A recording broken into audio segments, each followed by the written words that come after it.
last week.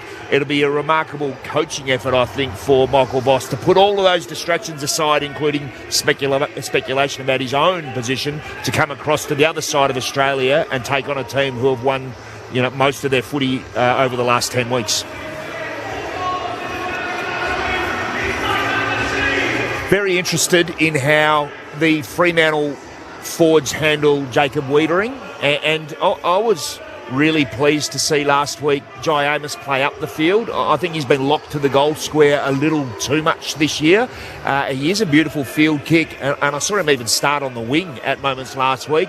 Not that that's something that you'd be doing too much with Jai. I don't think he's got the tank to do that regularly, but as a high half forward and getting up the ground, because that means if you can manipulate it, if it's Josh Tracy or Jai Amos, or maybe it could be Luke Jackson at times, and you're on Jacob Wiedering, get him up the field, get him away from that area where he's so comfortable and so impactful close to goal, and just make him play further up the field or have to work back to an area where he's comfortable as much as possible. So I think the recent moves for Jai to be playing up the field will add to Fremantle's ability to execute that. Do you send anyone to Sarong, Brayshaw? Is it George Hewitt? Does he get given a role inside? They don't have an obvious go-to player. Is there anyone you think that might swing one of those matchups? The Hayden Young thing, as you mentioned, does add a third dimension to that now. And then you've got a Shea Bolton as well. It's so hard, isn't it? I mean, in this day and age, you saw last night Brisbane not sending anyone to Dacos. He got off the chain early, but they were able to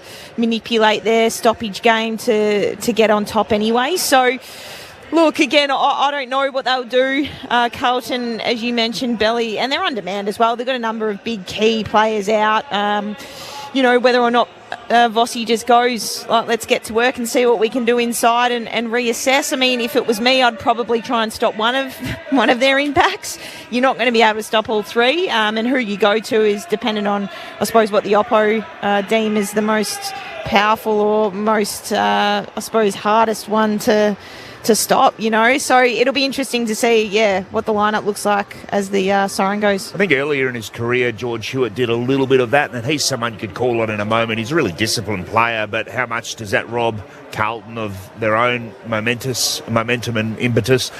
Maybe a young fella, maybe like Cooper Lord, someone like that could spend some time. And it's a period of exploration for Carlton as well. Michael Voss will be looking at, okay, how can we explore some of our personnel and put them into different areas of the ground or give them different roles and look ahead for season 2026 and beyond.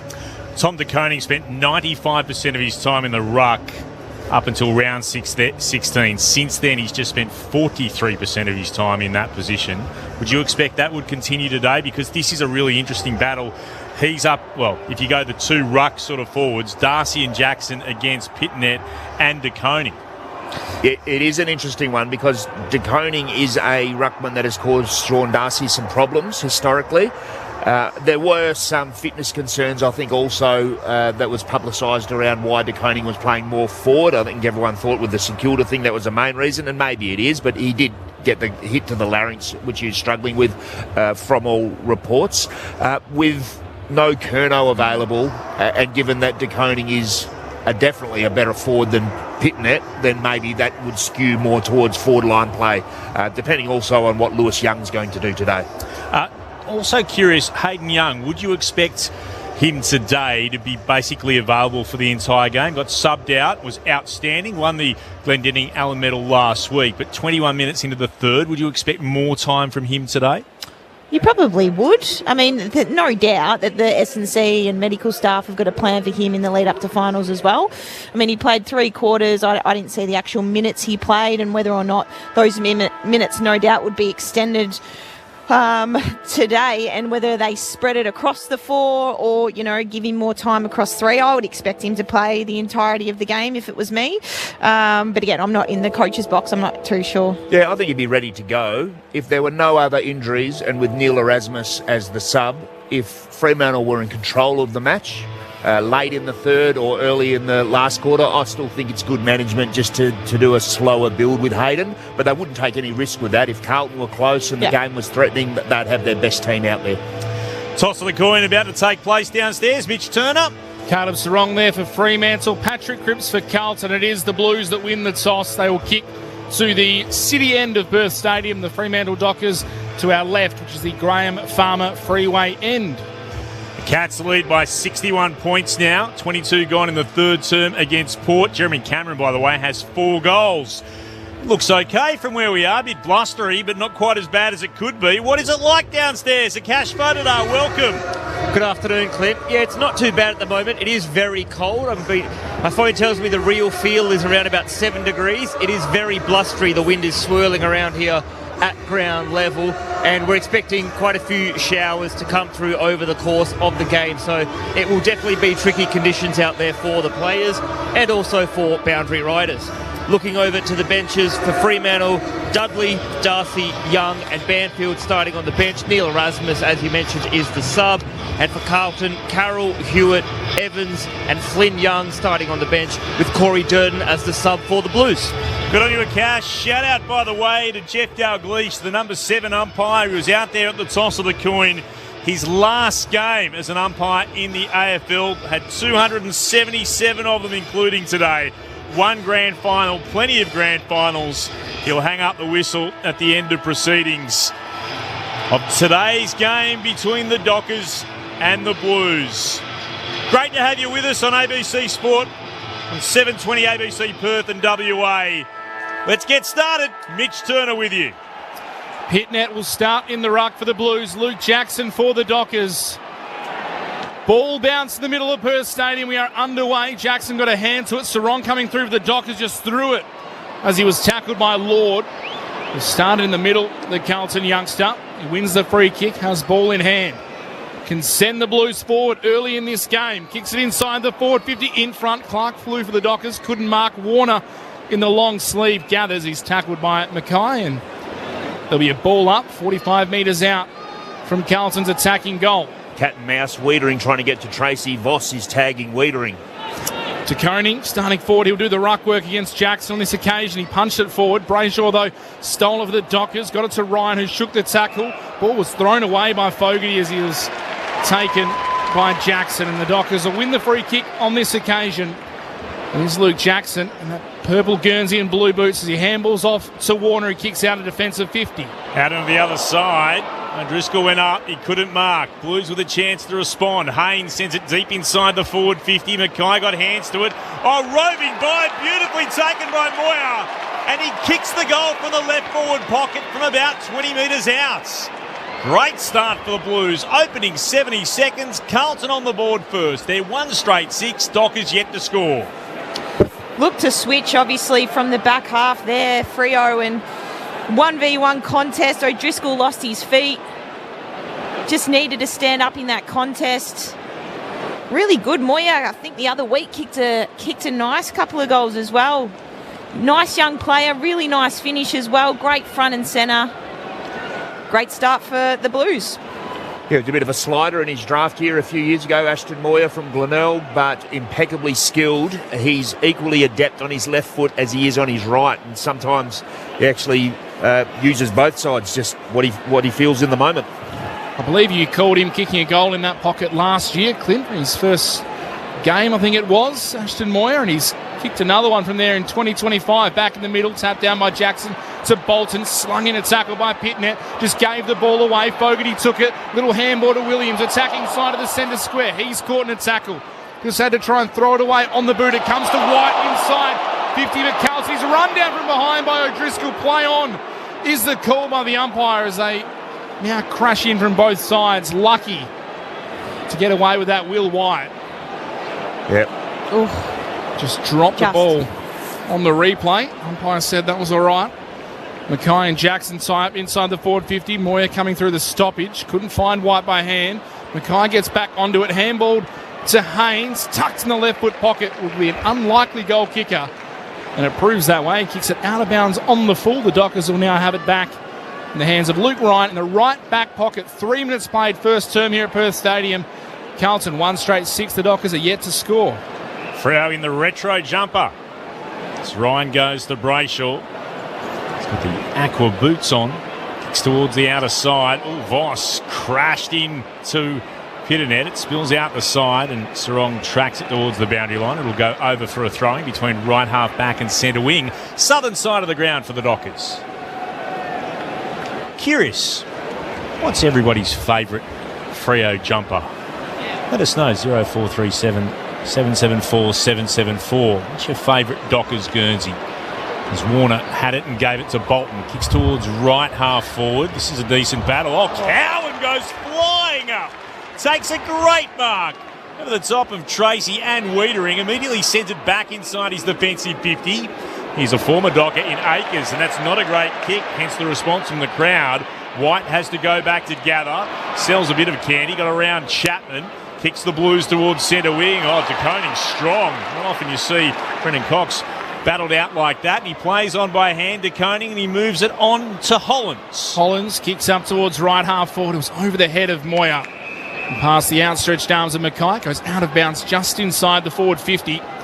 Right on the right half forward junction. City end of Perth Stadium. Carlton's attacking end in this first quarter.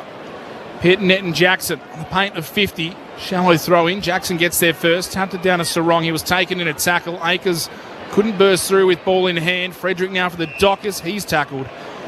Not really going anywhere. They'll ball it up. It's between wing and half forward here for Carlton. Tossed up in the air again. Pitternet got a tap down. Williams extracts it for Carlton. Snap around the body inside the forward 50, and Cox on this occasion was able to outpoint De Koning. And he gets one back against the Carlton superstar. Takes the mark. In the left back pocket, he'll send it back from where it came. Up the wing, looking for Tracy or Jackson. Neither could mark. Young was there for Carlton. Slipped out of his hands. Bolton's handball for the Dockers to Frederick. Dispossessed the forward. Gets back on it. His handball looking for Brayshaw. Couldn't find their target. The Blues are harassing with pressure. Akers is in there. He loses the ball. Now Frederick has another go. Somehow spills out to Pitternet. Kick inside the forward 50 is long, and Ryan is able to cut across for the home side and punch it out of bounds. Boundary throw in 30 metres around from Carlton's attacking goal. 5.5 play. They lead by 6 here at Perth Stadium. Carlton's heat has been excellent so far. Cooper Lord looks like he's running with Caleb Sarong, and Jager O'Meara with Pat Cripps. Spun in again. De Koning got there, tapped it down with the left. Cox tried to gather. De Koning was right with him. It's off the chest of Brennan Cox and over for a boundary throw-in deep in the right forward pocket for the Blues. Just their tackle pressure and contest has been really sound, Carlton. Voice of Peter Bell with you on ABC Sport alongside Cara Antonio, our experts today. Jackson got clear of Mackay, tapped it down to O'Meara, threw it on the boot, sent it towards left half back. It's on the bounce and it's over for a boundary throw-in. Tracy in the vicinity, so no concern of insufficient intent. So left half back, it's going to be put back into play. 0437 774 774. What is your favourite Freo jumper? What's yours, Mitch? Do you have to have a think? I'll have a think. I'll tell you straight away in a moment. Tap was one down by Pitternet beautifully. Chance to come back here to Cowan. Moves it on to Akers. Gets a kick away. Spiralling it round inside the right forward pocket. Cripps flew. Couldn't mark. There's Clark for the Dockers to Warner. Wrapped up in a strong tackle. Hewitt got him. Took him to ground. It's so bad it's good. It's the early green, predominantly green jumper for me. I love it. Makes me think of Ben Allen. Nothing wrong with Ben Allen. Hawthorn premiership player. What's wrong with that? Nothing at all. Early stages of Peter Bell's career as well, as De Koning got a hand pass away and Hollands has been infringed. We get the free kick here at right half forward. Carlton with the early goal. They're one straight 6. The Dockers yet to score. 7 gone in the first. And I'm telling you, so bad it's good. This will be their 7th inside 50. Fremantle haven't taken it anywhere near their end of the ground. Here it goes. The kick from Hollands is deep. A big pack forms. It's punched towards the boundary line. Doesn't go over. The Blues keep it in. Motlop runs around onto his left. Tries to spot up a target in the middle of the 50. Clark got a fist in. Murphy Reid handball to no one. Sard tries to go off the deck for the Blues. Couldn't clear it. Now Hewitt is wrapped up by a couple of Dockers, 40 metres out, almost directly in front. Pressure has been very good from the Blues. They've come to play, that's for sure. Mackay doing the ruck work inside 50 again against Jackson. He tapped it down, did his own roving, then lost possession. Lord through traffic, funneled a handball out to Fogarty.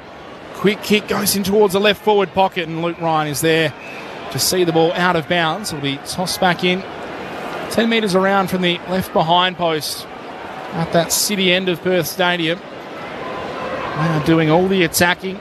It's Cara Antonio and Peter Bell are telling you in the back of the box. Ball spun back in. Mackay taps it to the front. Motlop somehow got the ball out in the left forward pocket to Akers, who snaps around the body. Oh, he likes that one, Blake Akers.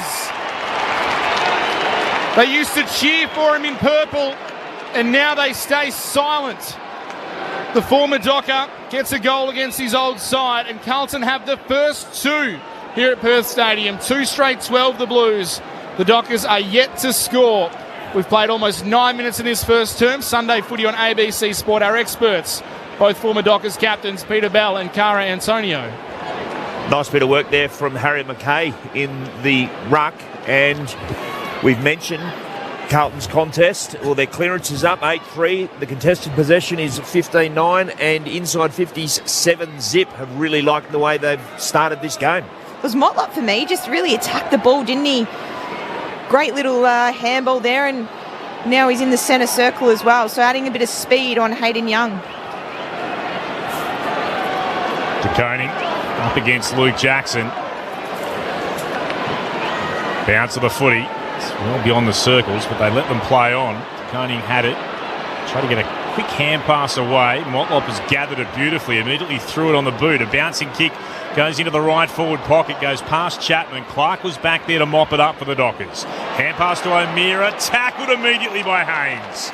Taken to ground, ball up the call. Paul Kane, one of the photographers here, has sent me a little message. He likes the 3D anchor. Freo fans would remember that one pretty well.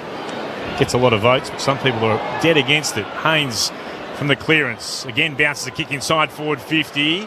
Mackay had it, lost it under pressure. Came to O'Driscoll, immediately set upon, wrapped up. Hewitt coming one way and Francis Evans back into the team after that nasty knock with Stephen May the other. They wrapped him up and took him to ground. Ball up again inside forward 50 for the Blues. It's been camped down here. Mackay won it down. Thought maybe Hewitt might have been taken without it. Umpire says play on. Emerging with it Young for the Dockers. Comes to Jackson, into Bolton. Oh, his hand pass read beautifully by Hollands, who chops it off the Carlton, kicks it back inside forward 50. Akers is onto it. O'Driscoll right with him. Clark read it beautifully on the bounce, went through, gave it to Dudley, gets it back. Clark takes a bounce down the southern wing, and another. He's still going. A third and a fourth. Absolutely sensational from Clark, and the kick will tumble past Amos. Didn't get much of a chance to mark it. I think he'd spent all his tickets then, but that was a wonderful run from Jordan Clark down the outer wing. Sensational. Yeah, you don't want to get into a running race with Jordan Clark, particularly over 100 metres, because, frankly, there's no one in the AFL who probably can go as fast. Ball spun back in, right half forward for the Dockers. Akers at ground level, stood up in the tackle, put the handball to Koning, and out towards Hewitt. Little clever kick while being tackled to Williams. Now to Young, the kick out wide, punched away by the Dockers on centre wing. It's rolling. It's not going to go out. McDonald eventually gets his hands on the ball and is tackled out of bounds. The former Blue himself played 5 games for the club after moving from Melbourne. Just saw this last week in the Derby as well. Too many Fremantle players passed the contest in their forward 50 on that occasion. DeConing works his way to the front, tapped it though, straight to Hayden Young. Kicks under pressure and sliding out. Taking the mark is Carroll. Just inside the centre square. Slightly favouring that southern wing, and that's where he goes. He goes short to the logo, out on that side of Perth Stadium to DeConing, who can go wide by foot to Akers. Happily receives the mark. Not much to go to. Carlton still lead by 12 minutes into the first. Temperature has dropped notably in the last few seconds as Akers kicks long inside the forward 50. Mackay couldn't take the mark. Carroll trying to go through, couldn't gather. Jackson could, worked it on to Brayshaw. Gang tackled by 3 Blues. It's not coming out of there. Handed back to the umpire. Flynn Young, the last Blues player to have the footy. The top of the 50 arc, attacking side for Carlton. It's up into the air. DeConing just shoves Jackson out of the way. That's a push. And it wasn't subtle at all, let's be frank. What's been really evident is Carlton's layer of defence, so that when Fremantle have tried to instigate handball chains, Carlton defenders have been coming forward and cutting it in half. Dark clouds start to gather above us, coming in from the city end of the stadium. As Jackson moves it out towards Banfield and he marks just inside the boundary at right half back. The lights are taking full effect now as well. Only 3:23 local time. As Banfield kicks down the line, Sard got in front of O'Meara and he sees it out over the line. It's a throw-in between centre wing and right half forward for the Dockers, but it's been the Blues on the scoreboard and predominantly territory too. They're 2 straight 12. The Dockers yet to score. 13 gone in the first. Jackson and Taccone, 2 young stars of this competition, go out. Taccone again just took it out of the ruck. Handball to Hewitt. Had a long time in the tackle. Eventually, umpire blows the whistle and has called it a high tackle against Brayshaw. He had it for a long time. Couldn't break the tackle, lost the ball, and the umpire said it slipped high as he now goes short to Lord. Lord comes back inboard to centre wing on the southern side to Williams. Not happy about it, the Dockers fans. A little sparse today, but the weather has been absolutely shocking as the kick inside the middle from Lord's a shocker as well. It bounces off a couple of players. Now Fremantle able to apply the pressure right on the edge of the centre square, that southern side of Perth Stadium. Will have a ball up. Rain has started again. Looks like it might be setting in for some time, which won't throw a cash downstairs. Taccone won it down. Hewitt for the Blues gets a kick deep inside their forward 50. Ryan got the punch there for the Dockers to McDonald. Steers it out on the bounce. Well gathered by O'Meara. Hand pass to Ryan again. They go beyond defensive 50 to right half back. Brayshaw's hand pass was into Sard. He tried to go after the second time. Might have been held without it. Bolton tapped it back to O'Meara anyway. Quick hand pass to Clark, then to Banfield, and Banfield can find O'Driscoll. That was well worked under pressure from the Dockers, and O'Driscoll comes out towards Fredericks, who marks just shy of the commentary wing. Oh, can't get around Carroll. He's in real trouble. Just worked it out to Warner. Had to hand pass it back to O'Driscoll, and then he'll move it to Frederick as well, who marks just forward of the logo commentary wing. Dangerous kick from Frederick into the centre square, but he finds Bolton, goes inside 50, looking for Dudley. Lewis Young gets across, knocks it away for Carlton, comes to Akers. Handball back to O'Farrell. His kick outside defensive 50 is a high one, but it falls into the arms of Hewitt. They hold up well again, the Blues. Hewitt able to go short from his own defensive 50 to Akers. Continued his run, got the handball back to Hewitt, now kicks further up the southern wing and finds his captain in Cripps. Here they go again, quick ball movement, little handball to Evans, kick inside the forward 50, and waiting there in space is Jesse Motlop. Marks about 46 out from goal, tight angle to the left, and might be right on the edge of his distance, but he's going to back himself. Bounced out of Fremantle's forward 50 too easily, uncontested marks, and that long hanging ball from Bolton. If that gets turned over, it's really difficult to defend. Jesse Motlop has had a good start to this game. As the rain starts to fall at Perth Stadium, Motlop goes bang! And he turns to the crowd, gives them a little signal and says the Blues are here to play. Carlton have the first 3 goals of the game, and as the heavens open up, so too does their lead. 3 straight 18, the Blues. The Dockers yet to score as the crowd runs for cover. It is coming down pretty hard 17 minutes into the first term. Really good passage of play, coast to coast. You're right, Belly, not the right kick from Bolton inside forward 50. Probably had to go deeper or lower the eyes, but just sat it up. And in these conditions, you can hear and feel the rain coming down. There's no ability, I suppose, to find that mark inside forward 50 with those conditions. But Motlop's been really busy early at ground level and in front of goal. It is the sort of weather that rips roofs off houses at the moment. Bucketing down, terrible breeze. There's all sorts of rubbish flying across the ground.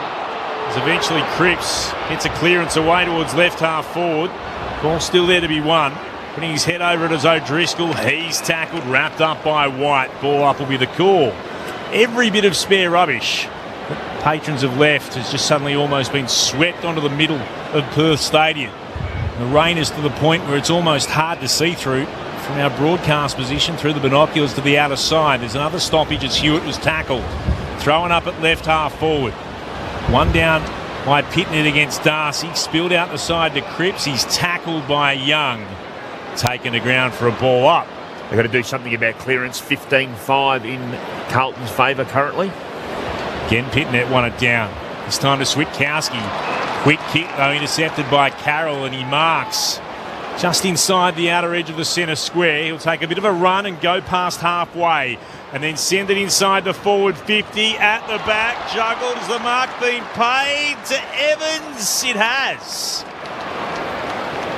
He'll go back and have a shot at goal. He'll try and give Carlton a 4th straight goal to start this game. The Dockers are stuck on 0 zilch.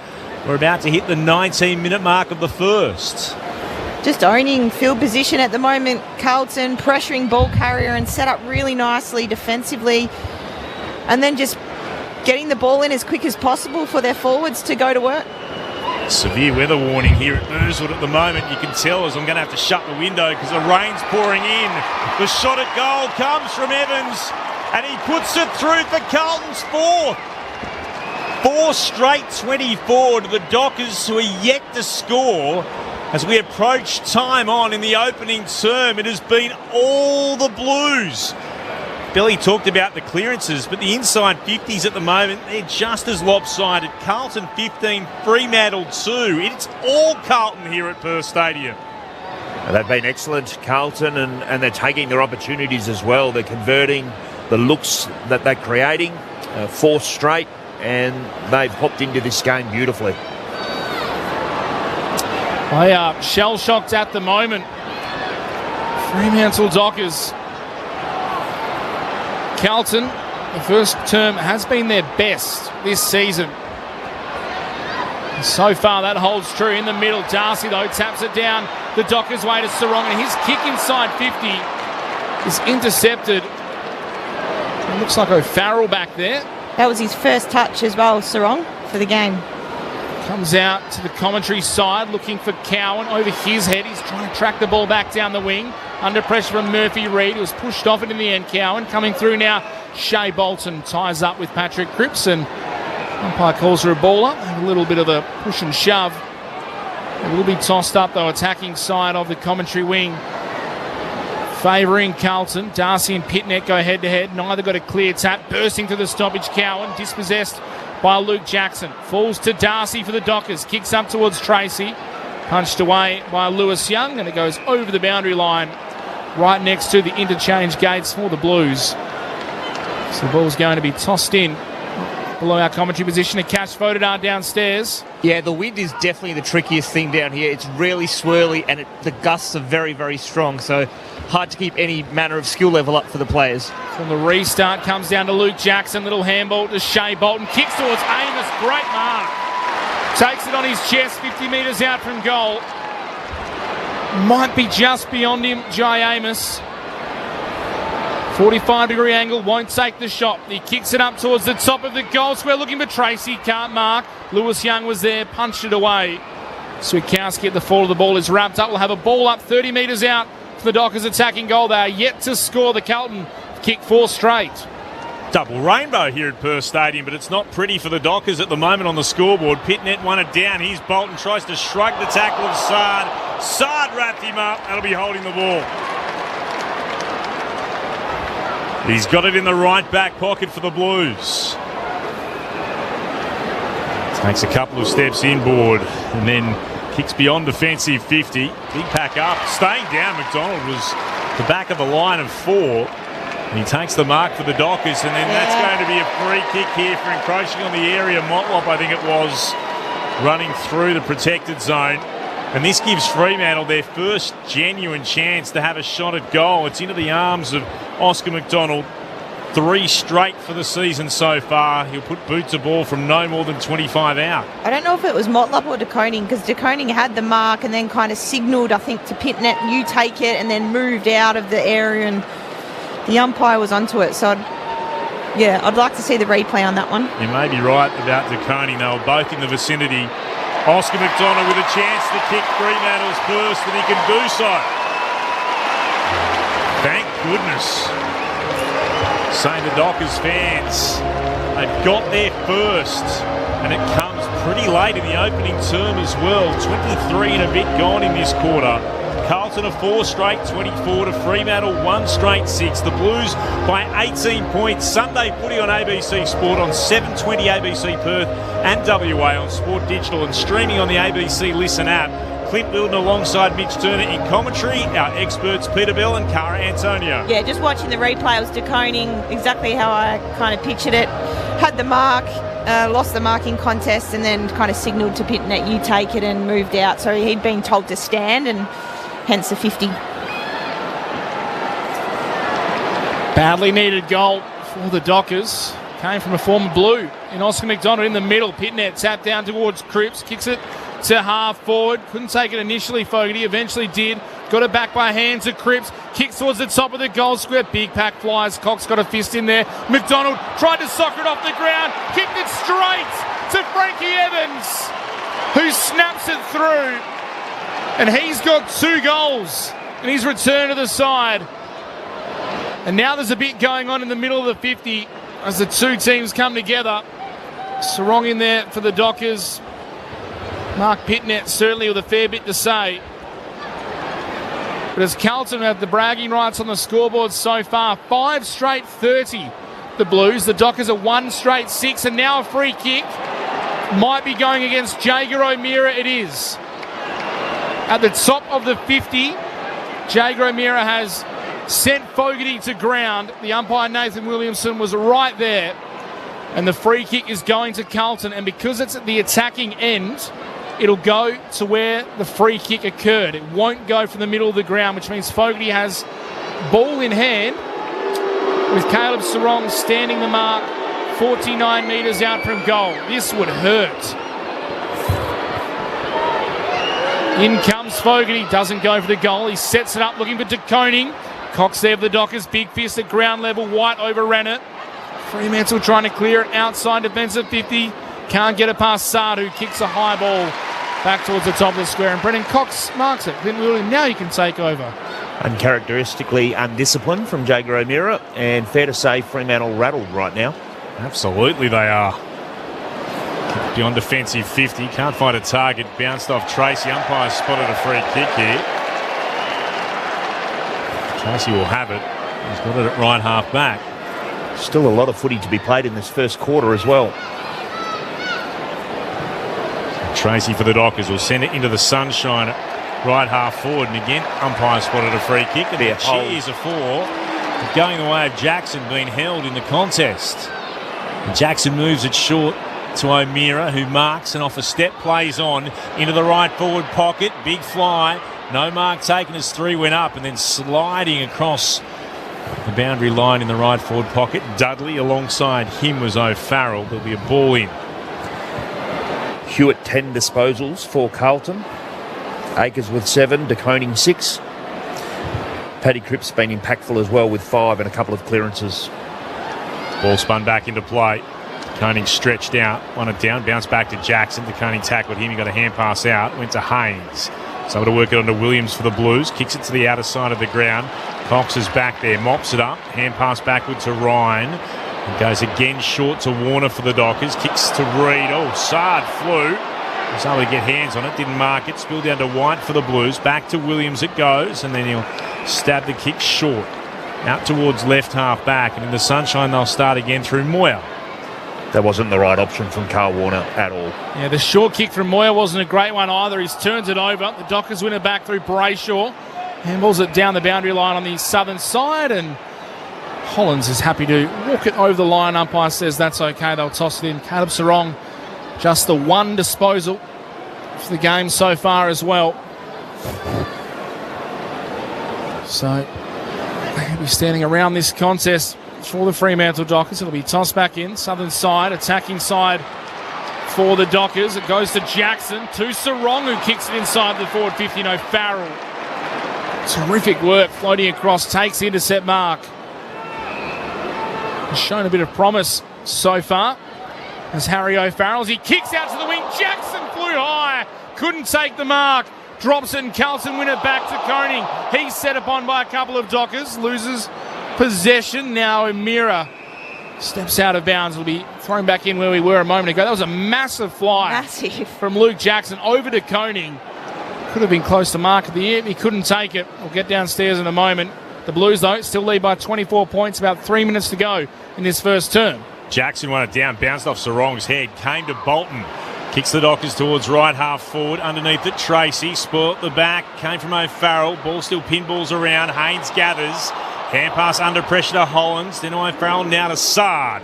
And Sard for the Blues. Kicks down the outer side. Travels over the top of Mackay. Back there is McDonald. Short hand pass meant for Ryan. He can't gather. It's over for a boundary throwing. Left half forward for the Blues. A cash photo does downstairs. Hayden Young's been on the bench for quite some time. He's on the treatment table where it's hard to get a good look at it, but it looks like something high up on the front of his left leg, sort of a quad or groin area that they're working on. You'd never believe it, but bright sunshine has pokes its way through again after it was apocalyptic about 10 minutes ago with the gale-like conditions and the rain as the Dockers going to burst down the outer side. O'Meara towards right half forward. It was Wiedering versus Voss, and Voss was able to see it out over the boundary line for a neutral ball.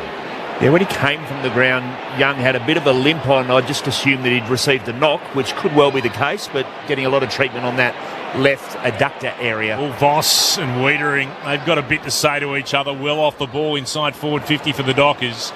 A restart, it comes down to Brayshaw. He'll get a kick away. He wanted Reid, but he couldn't quite get there. The bigger body of Haynes stood in the way, and he took the mark for the Blues. Hands it off to Cowan. Kicks back down the southern wing for Carlton. Punch came from McDonald, sat there for Cripps, socketed off the ground to Fogarty. His hand pass intercepted by Warner. Gathered it, gave it quickly to Dudley. Quick hand pass again to Brayshaw. Runs through the centre circles. He's got options. He'll find one out to the left. Bounces in front of Frederick. He's able to gather though. He'll kick inside forward. 50 off the outside of the right boot. There's no mark taken. They'll send it through Cowan beyond defensive 50 towards the commentary wing. Banfield brought it to ground. Still there to be won. Diving on top of it is Evans. Is it going to be held into him? The umpire says we'll ball it up. Yeah, just missed his target, Andy Brayshaw. He missed Frederick, and that made all the difference between a decent inside 50 and a poor one. The cash voted are downstairs. Josh Tracy just a little bit worse for wear after laying that tackle in the Dockers forward 50, and the trainer's gone out to him, but he seems to be okay. From the restart, Cripps, it's the clearing kick up the wing. Cox for the Dockers. Took a dive forward, couldn't get to the bounce of the ball. Clark there to clean it up for Fremantle. A little handball over the top to O'Driscoll. Runs his full measure. Kicks up the commentary wing, looking for Brayshaw, and Wiedering comes across and just punches it into the crowd. It'll be balled up, just below our commentary position, between wing and half forward, favouring the Dockers' attacking end. So a replay of Josh Tracy. Couldn't quite see what the issue was. Got an elbow from Cowan on the way down, not deliberate, just in the motion of falling to ground in the tackle. To the side of his head, so it would have stung a bit. Still out there. He stands 45 metres out from Fremantle's attacking goal. Going to have another crack at tossing this ball back in. Jackson and Taccone stand very deep. Both come up to meet the ball. Taccone got his hands to it. Couldn't get it cleanly to a teammate, but Hewitt managed to grab it in the end. His handball across to Lord. He's tackled. Ball goes out of bounds again, and O'Meara. Just a bit of push and shove. This is about as fired up as we've seen Jacob O'Meara in quite some time. He's now going head-to-head with Patrick Cripps at this stoppage. Taccone gets to the front, trying to take possession, couldn't. Hewitt again through the stoppage. Got it towards Akers, tried to break the tackle, couldn't break it. Holding the ball, Clark got him. Clark wanted 50, thought Akers may have just dropped the ball on the floor. The umpire gave him the benefit of the doubt. Dockers free kick. Clark goes inside the forward 50, looking for Tracy, who marks. He's fine. Use the body, takes it on the chest. He'll kick from about 35 metres out. Tight angle to the left. The Dockers desperately need this one. There's opposed to the younger player O'Farrell, who's shown some really good signs in his 5 games. 6th game today, but just protected the drop of the ball area like an experienced forward and took the contested mark. 32 goals, 15 for the season.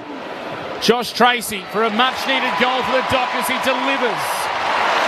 Straight through the middle, he gets his first. Fremantle get their second, and it comes in the 33rd minute of the first term. 2 straight 12, the Dockers. They trail Carlton 5 straight 30, 18-point margin. Sunday Footy on ABC Sport. Mitch Turner alongside Clint Wheeldon, our experts Cara Antonio and Peter Bell. It was a great kick from Jordan Clark as well. Michael Frederick had let out of the space and just opened a massive leading lane. Just invited Tracy to come at the kicker. Didn't even break stride. Nice bit of forward craft there. Just engaged his opponent right at the right moment, right time, and took the ball in his chest. Really nice mark and really nice finish. And I mentioned Carlton's clearance dominance. Fremantle are edging back towards parity, and that's off the back of Luke Jackson, who's had 5 in this first quarter. Closing stages, opening term. De Koning up against Jackson. De Koning won it and got a kick away. Scooped up there by Fogarty. Back to De Koning. Will send it long towards full forward. Punch came from Cox. Spilled down. Motlop was there. Immediately tackled. Had no chance to get rid of it. Ball up. Dangerous positions in the last few seconds. Warner, good tackle. Couldn't give away the free kick. Umpire will pause for a moment and throw it up into the air. Jackson palmed it down, went to Mackay, couldn't gather it. And that'll do us for the first term, which was dominated by the Blues. The Dockers able to kick a second goal in the late stages of that quarter. There's still a bit of afters going on between the two sets of players as well. Plenty being said out there at the moment. Jordan Clark, Patrick Voss, both involved in all of that. Bizarre weather patterns too. It was sunny at the start, then rolled in the wet weather and gale force winds. It was very dark and gloomy. Now, once again, bright blue skies ahead of us. What hasn't changed? The very blustery conditions, the breeze blowing towards the Farmer Freeway end of Perth Stadium at this point in time, which is oddly enough the way the Dockers would have been kicking. And yes, Akash, I can hear you downstairs. Akash. Tom De Koning ran straight off at the siren there towards the doctor and the physio, and now he's headed down into the Carlton rooms with the medical staff. Good on you, Akash. 5 straight 30 Carlton, 2 straight 12 the Dockers. Quick score check. The other game going on, of course, at Cardinia Park. It's the Cats. 21 gone into the last term. They lead by 76 points over Port, 20-15-135 to 8-11-59. Jeremy Cameron has 5 goals as he continues to potentially get 100. He needed from, let's assume he gets 6 games, including this one for the rest of the season, 5.1 goals a game. So he's around the mark at this point in time, and that would be a great thing for football if he could kick 100 at some stage. But back here at Perth Stadium very shortly, where Carlton lead by 18 points over the Dockers, wherever you're listening on 720 ABC Perth, on ABC WA, on Sport Digital and streaming on the ABC Listen app. This is Sunday Footy on ABC Sport. News breakfast is just like regular breakfast. It's lovingly prepared, relaxed, and ready when you are. Watch ABC News Breakfast, the perfect start to your day. 6 a.m. weekdays on ABC TV and ABC iView. This is the 2025 AFL Premiership season on ABC Sport. Driscoll went up, he couldn't mark. Blues with a chance to respond. Haynes sends it deep inside the forward 50. Mackay got hands to it. Oh, roving by it, beautifully taken by Moyer. And he kicks the goal from the left forward pocket from about 20 metres out. Great start for the Blues. Opening 70 seconds. Carlton on the board first. Ball spun back in. Mackay tapped it to the front. Motlop somehow got the ball out in the left forward pocket to Akers, who snaps around the body. Oh, he likes that one, Blake Akers. They used to cheer for him in purple, and now they stay silent. The former Docker gets a goal against his old side, and Carlton have the first 2. Little handball to Evans, kick inside the forward 50, and waiting there in space is Jesse Motlop. Marks about 46 out from goal. Tight angle to the left. Jesse Motlop has had a good start to this game. As the rain starts to fall at Perth Stadium, Motlop goes bang! And he turns to the crowd, gives them a little signal, and says the Blues are here to play. It's time to Switkowski. Quick kick, though, intercepted by Carroll, and he marks just inside the outer edge of the centre square. He'll take a bit of a run and go past halfway, and then send it inside the forward 50 at the back. Juggled. Has the mark been paid to Evans? It has. The shot at goal comes from Evans, and he puts it through for Carlton's 4th. He pack up. Staying down, McDonald was the back of the line of 4. He takes the mark for the Dockers, and then that's going to be a free kick here for encroaching on the area. Motlop, I think it was, running through the protected zone. And this gives Fremantle their first genuine chance to have a shot at goal. It's into the arms of Oscar McDonald. Oscar McDonald with a chance to kick Fremantle's first, and he can do so. Thank goodness, saying the Dockers fans, they've got their first. This is ABC Sports coverage of the AFL. On your radio. ABC Sport Digital. And on the ABC Listen app. Freo finished with 2 for the term, but they're well behind Carlton's 5 straight 30.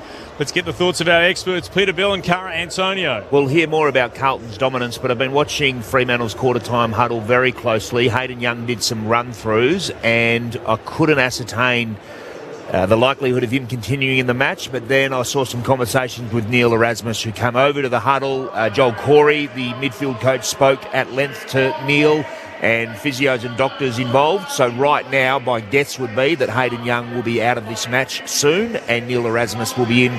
It seemed Young was getting treatment around that adductor area. I liken Fremantle's huddle to Matthew Nix on Friday night from their coaching. Not a lot of panic. There's good trust between players and coach. Carlton were exceptional, Cara. How did they get it done in that first quarter? Yeah, their pressure was enormous. We spoke about it throughout that first quarter. Clearly everyone on the same page. They come forward, press with intent to turn the ball over. They got 3 of their 5 goals from turnover and 2 from stoppage, and we saw Motlop get on the end of a couple. He's been the one for me, just on the move, really agile and getting to work. Probably the plus though for Fremantle, Wiedering 0 touches behind the ball, which is a plus there. And as you mentioned, they narrowed the gap in clearance in the back end of that quarter. So looking forward to what this second one has to offer. Did you see Neil Erasmus take his jacket off as he went out of sight on the bench? And that's where Hayden Young is as well. George Hewitt, 12 touches for the Blues to Koning. He has 9. Akash told us he disappeared downstairs. 8 for Cripps for the Dockers, 8 apiece to Jackson, Brayshaw, Bolton and Clark. It's the Blues by 18 points. Ball back in the centre. Here we go for the second term. Good bounce too. Darcy's won it down in the middle against Pitternet. Scooped up in the centre circles by Sarong. Then slapped forward after his kick by a number of Dockers. It came out in the middle once more. Switkowski worked it on, then came down to Sarong, and there's a big tackle locked up in the middle of that. There's a blue in Hewitt underneath everybody. Ball up in the centre again. Once more, one down by Pitternet. Comes out towards Cripps. Switkowski harasses him. Spilled in the direction of Brayshaw to soccer it inside the forward 50. Tapped away by the Blues. Players go crashing in. Holland got it away for Carlton. The Haynes to the middle of the ground. Strong mark Chapman against Motlop. Right in the centre circles, and he'll steer it out towards the commentary wing. On the bounce, it's taken by Amira. And Amira, as he tried to work it forward to Reid, had a little bit too much on it. Bounced away from Reid.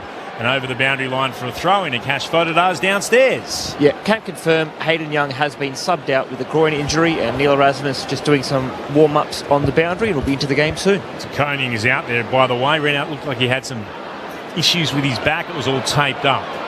This is counterparting Luke Jackson on this occasion, who won the ball from the stoppage, gave it to Murphy Reid, who was wrapped up immediately. He's covered in a lot of tape. Tom de Koning. Pitnet will do the ruck work. Taps it down to Hewitt. Managed to spin around and kick it up the commentary wing. Punched away from Mackay by McDonald. Through the Dockers, Ryan. Handball to McDonald. To Cox. Stepped inside through traffic. Did well to get the handball to Ryan. Then to Jackson. Now to Chapman. Runs into Cripps. Tries to break the tackle. Can't. Sometimes you panic if you look up and see a 2-time Brownlow medalist the size of Patrick Cripps right in your face. He didn't have a lot of options. Heath Chapman, in the end, didn't pay dividends. Handball by Cripps off to Sard. Kicks up the wing. Pitnet dropped back in front. Couldn't take the mark. Spills to Mackay. Off to Hewitt. Grubbers the ball inside 50. Motlop takes it. Quick handball to White. Lost possession. Jackson couldn't take it for Fremantle. Ball it left half forward for the Blues. Ryan is wrapped up in a tackle right on that logo on the 50. The ball will be tossed up in the air. Carlton's attacking end. They're heading towards the Farmer Freeway ending this term. There's a holding decision going Freo's way. We come back to Darcy in the ruck contest. Takes a step to the left of Pitnet, then kicks towards the commentary wing. Good bump then from Tracy up against Wiedering. Behind him, though, the mark was taken smoothly enough. Carroll's got it. He was on a short run himself and then kicks towards left half forward. Ryan's read that really well in front of Williams. He comes out to take the mark. He's got it for Fremantle at right half back. By the way, if you've been sending us your text on your favourite Dockers jumper, we will get to it, I promise, at half time. Hayden Young situation took our quarter time chat away from us. The kicks towards right half forward. Spilled down to Wiedering from a big pack. Threw it on the boot. Those are looking for Motlop, who's up to mark and runs into trouble. Switkowski got him! Tried to step around him. Switkowski was having none of that and takes him to ground in the centre square. Gets it for the Dockers, who trail by 18 points. 3.5 gone in the second. Switkowski will move it short. Low flat pass to Chapman, who marks. Chapman still inside the centre square. Tries to pinpoint a target to Jackson. Help arrive for the Carlton defenders. They knock it away. Haynes to Hewitt by hand. Tries to find Frankie Evans just beyond defensive 50. He's pushed off it by Banfield. Allowed Sarong to gather. Handballs to Amos, who was indecisive and dropped the ball in the end. Now Clark, his handball sets Banfield a task. The Dockers are anything but clean here. Chapman, handballs back to Amos. They've gone backwards 30 metres.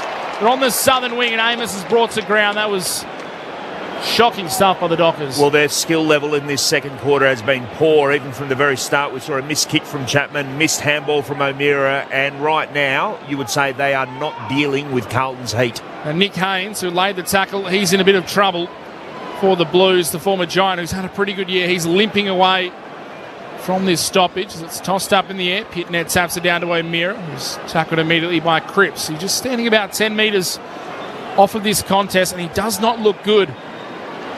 The veteran for Carlton staying out there for the time being. Ball back up in the air. Jackson did the roving, got it to O'Meara, off to Brayshaw. High kick inside the forward 50, flying up in the air. Knocking it away was Carroll. Whistle is blown. It's going against the Dockers. It'll be a Carlton free kick to Carroll, who stepped off his line.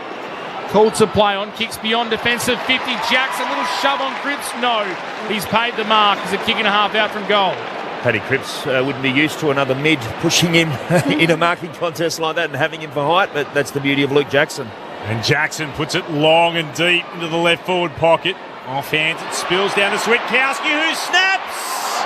It's hit the right-hand goal post. Oh, so close to Freo's third.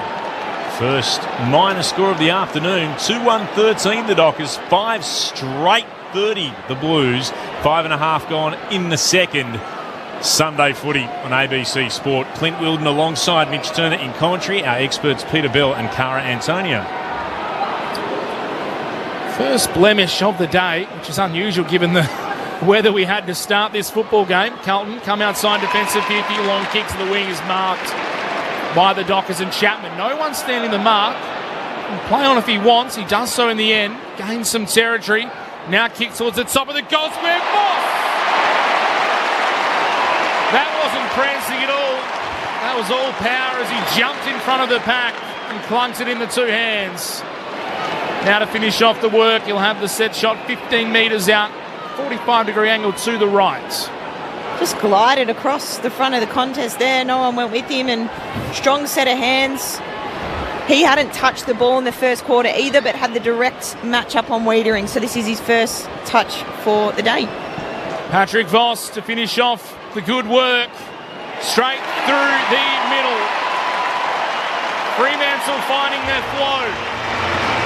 3-1-19 the Dockers. Carlton 5 straight 30. Voss has his first. Margin is 11 points. 7 minutes into the second term here at Perth Stadium.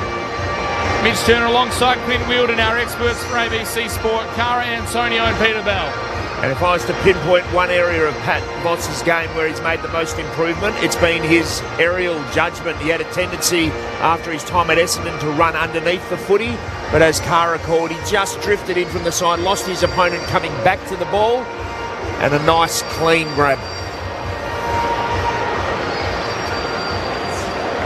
That's a great grab. And a good finish too, and a much needed one for those in purple, both on the park and around the stadium. Back to 11 points. Jackson against Pitternet. Jackson got the touch. Chance for the Blues to move this out though.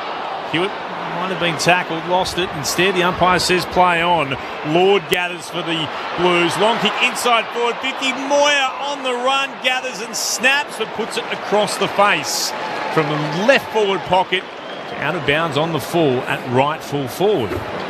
George Hewitt up to 15 disposals at the moment with 5 clearances, and Luke Jackson 12 and 6 of his own clearances, that is. Here come the Dockers through Banfield. Long kick beyond defensive 50. Jackson set himself at the back of a pack. Got up. Couldn't mark it though. Comes down eventually to Hewitt, who stabs it inside forward 50 onto the chest of White. And White has taken the mark, about 47 out from goal, a 45-degree angle to the right. I've been impressed with Carlton's just ability to have nice shape at contests, at ground level, numbers turning up, and then really just proactive on spread from contests. And we saw it there. Your talls fly, your smalls are on the ground, and we're able to hit up a forward playing in front. Will White picked up in the pre-season, or as a pre-season sub. White comes in from 49 metres out. He had the distance, but not the accuracy. He misses to the right-hand side. So Carlton now their first behind of the day. 5-1-31 to 3-1-19. Blues over the Dockers. 9 gone in the second term. Have a look at the sky now. It was pouring with rain half an hour ago. It's just blue, almost not a cloud in the sky from where we're looking. As blue as Brayshaw's boots, who receives the kick in and goes up the wing, and it's a mark taken by a Carlton player there who's been hit in the back of the head and gone down. It looks like O'Farrell it is. He copped one late in the marking contest. He's going to get 50 metres. I think it was Tracy. Yep. Who came in late with a bit of a loose arm. As we watch the replay, Peter Bell and Cara Antonio. Hit him with the palm of his hand, but it was late. Seemed to have made good contact the way O'Farrell went down, but there was definite contact and it was late. No need as well. Maybe a little cheeky from Josh Tracy. As I mentioned, he could have avoided that contact and he's been punished for it. Not a massive 50. But here is Harry O'Farrell. Has not kicked a goal in his AFL career. Steps in. Kicks on goal. Massive moment for the young man. And they come from everywhere. Carlton flooding O'Farrell in game number 6. He has his first AFL goal. And he heads to the bench, and he might not get a massive applause away from home, but there is a bit of love from the Carlton fans. High fives all round. What a moment for the young man. Carlton 6-1-37. Fremantle 3-1-19. 11 minutes into the second term. The Blues hit back. And that'll give Carlton even more of a boost and energy just that is provided by a young player with their first goal in AFL footy. I've been really impressed with O'Farrell since he's come into the team in now game 6. Gets his first goal in AFL. I think he's going to be around for a while for Carlton. Cats have beaten Port by 88 points at the Cattery.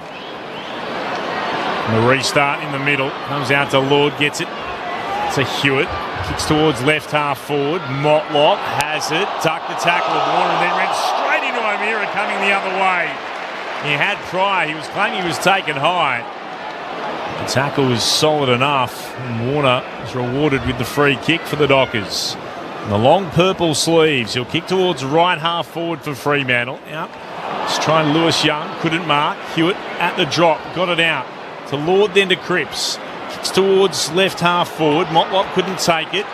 Clark battled away for the Dockers. Scooping it up, Moyer was able to hand it off to Flynn Young. Great smother came from Clark, but it bounced back to Moyer again for the Blues. Missed his target. Out on the side to Carroll. Comes again to Chapman. Chapman straight to Frederick. Set upon immediately. Erasmus going through. Tries to gather. Got it out again to O'Driscoll. Hand pass forward to the logo. Jackson had it. Juggled it. Got it back again to Brayshaw. Genuine pressure here from the Blues. Fremantle hanging on though. Comes to Banfield. Back to O'Driscoll. Frenetic play. Hand pass to no one in particular. Hollands overran it. Scooped up by Hewitt. Hand pass onto the ground. It bounced the way of Moyer. Sweeping hand pass again to Hollands. Almost tripped there by Brayshaw. Went back to Moyer once more. Popped it short. Lord tries to get there. Couldn't. Chapman the other way. Ran into a solid tackle of Akers. He's wrapped up. Ball up the call. Everybody can take a breath. Well done, both teams. High pressure footy there. Carlton really impressed, as we've mentioned, with their pressure. Outstanding. We don't have a pressure rating up here, but you'd imagine it'd be sky high for the Blues from the stoppage. Lord, little handball to Evans. Went without it to Pitnet now. Hewitt. Handball to Cripps, snap around the corner, dribbles along the ground inside 50 to Mackay. Cripps kept going, receives the handball, coughs it up.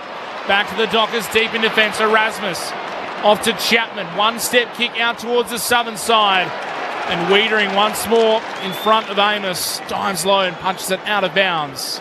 Well, the pressure rating that you can look at to give an indication of how well Carlton are playing is the handball to kick ratio for Fremantle, which is currently 56 kicks, 60 handballs. In these conditions, they're just feeding into Carlton's pressure. Fremantle throwing the ball around unnecessarily. Ball spun back in, attacking side of the southern wing for Carlton. O'Meara and Akers went at it. Neither could take possession. Brayshaw emerged from it. Run down from behind.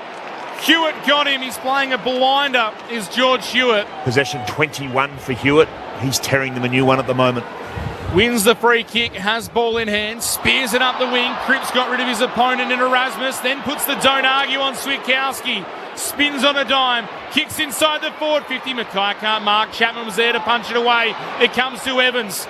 Doesn't want to take the shot from tight in the pocket. Centering ball off the hands of Haynes. Comes down to Young. Went without it. Mackay crashes in. He couldn't take it. Banfield run down by Fogarty. He had time. Free kick, Carlton. You could see just a split hesitation from Banfield. He held on to it. Fogarty got him. And this Carlton pressure is relentless. He'll have the set shot, 40 metres out, slight angle to the right. Yeah, Bailey Banfield had prior opportunity, and that's emblematic of Carlton's pressure in this first half and Fremantle's inability to deal with it. Excellent play from Carlton. The Blues are all over the Dockers. Can they put it on the board and make them pay? Fogarty's set shot. The Carlton flags rise behind the goals. They've got another. That's 7 for the Blues in this first half. 7-1-43. Fremantle are 3-1-19. The margin's back out to 24 points. 15 minutes gone in the second term. Sunday footy on ABC Sport. Cara Antonio and Peter Bell. Yeah, just, again, you called it. It was Hewitt on the wing there that set that whole entire play up. But again, it's the ability for Carlton to just get to work. Ball hits the ground and everyone is on the same page, swarming in pressure. There's no kind of break in the chain. Everyone's buying in and it's paying off. They've been able to hit the scoreboard on multiple occasions due to their turnover and pressure. It's been outstanding. Not what the Freo faithful were expecting at all. From the bounce in the centre to restart. Koning won it down, out after it Williams. Looked to soccer it forward, lost his footing. Scooped up here though, coming the other way, Flynn Young. Laid it back by hand into traffic. It's going to be locked in between centre wing and right half forward here for the Blues. Southern side of Perth Stadium. Umpire throws it aloft. Punch forward by De Koning. Clark was there. He couldn't gather for the Dockers. Still there to be picked up. Cripps emerges with it. Tackled by O'Driscoll. Went to ground. Got a hand pass out. It's along the boundary line here from the boot of Akers. It's going to be across the line for a throw-in at right half forward for the Blues. You mentioned it, Bally, as well. Lord going to Sarong. Lord's had the 11 touches, a number of clearances and tackles. Sarong just the 4 touches. Spun back into play again. Comes to Williams from the clearance. Kicked up in the air. Not far enough to be a mark. Clark had to deal with it immediately. Sent it back from whence it came. Akers almost collided with his own teammate in Lewis Young. It's off the hands of them. And Voss involved as well and across the boundary line for a throw-in. Left half back for the Dockers. It's Carlton 7-1-43 to the Dockers 3-1-19. 17 gone in the second term. This is Sunday Footy on ABC Sport. Ball spun back into Koning over the top of Darcy. Tapped it down. Bolton flying through, couldn't take it. Lord's there. Caught in a tackle. Spun, caught. Holding the ball. Erasmus got him. Started as the sub. He's come on. If you're just joining us, for Hayden Young, who was subbed out at quarter time with a groin issue for the Dockers. Erasmus kicks up towards half forward. Darcy in the middle of the pack. Takes the mark against DeConing. Kicking a half away from the goal face for Sean Darcy. Those lumbering legs, he goes for a jog, kicks it towards Tracy.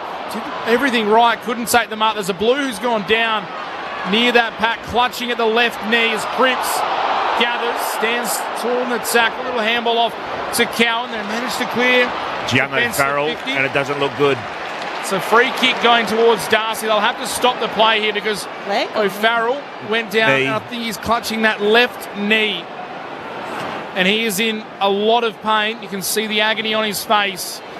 He's almost right in the middle of his defensive 50. I didn't see the exact contact. I'll wait for a replay. Here it is, Cara and Belly. Just landed. Nothing really to that. Which is usually not a great sign.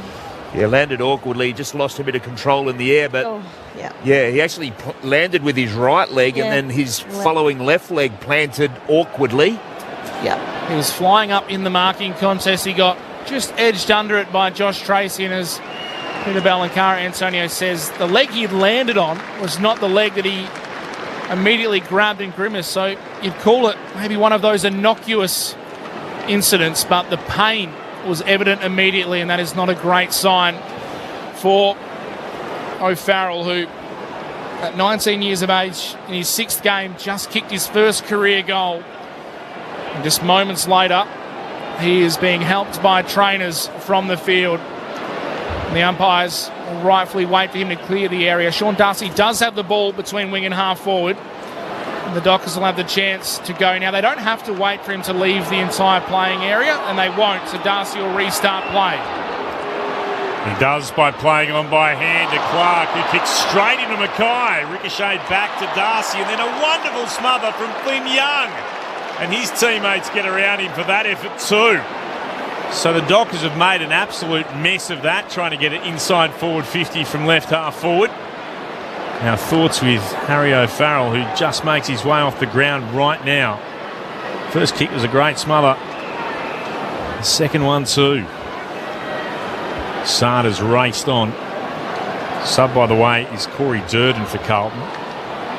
Thrown back in, comes down to the Blues. Hewitt got it away to Akers. Down the southern wing, Mackay up against Brennan Cox. The free kick is going the way of Cox here.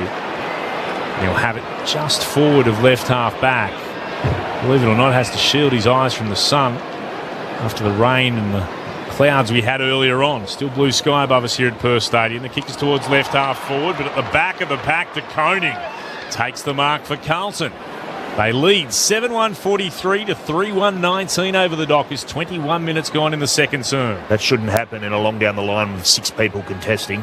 DeConing does the same. He kicks it down the line, off hands. Banfield was the player at ground level who won it for the Dockers. His handball back towards Warner. Runs himself into a little bit of trouble. Throws it on the left, back down the line, off the chest of DeConing. Spilled to Bolton. He handballed it straight to Williams of the Blues, who shares it with DeConing. Now goes up the southern side. Mackay, one-on-one v Cox. Oh, free kick against Mackay again.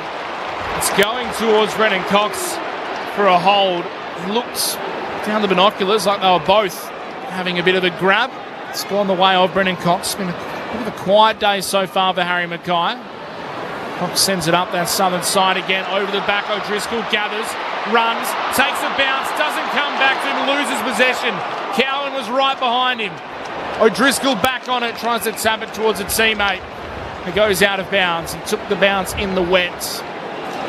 You don't like being critical of players when they're trying to make something happen, but he had Pat Voss already goal side, Nathan O'Driscoll, so just the long kick in on a day where you're struggling to get territory in inside 50s. He's been playing footy for a long time. The bounce not coming back's not an unusual thing in the wet. The Dockers have won the ball from the stoppage. High kick by Clark inside the forward 50. Dudley at the back couldn't take the mark.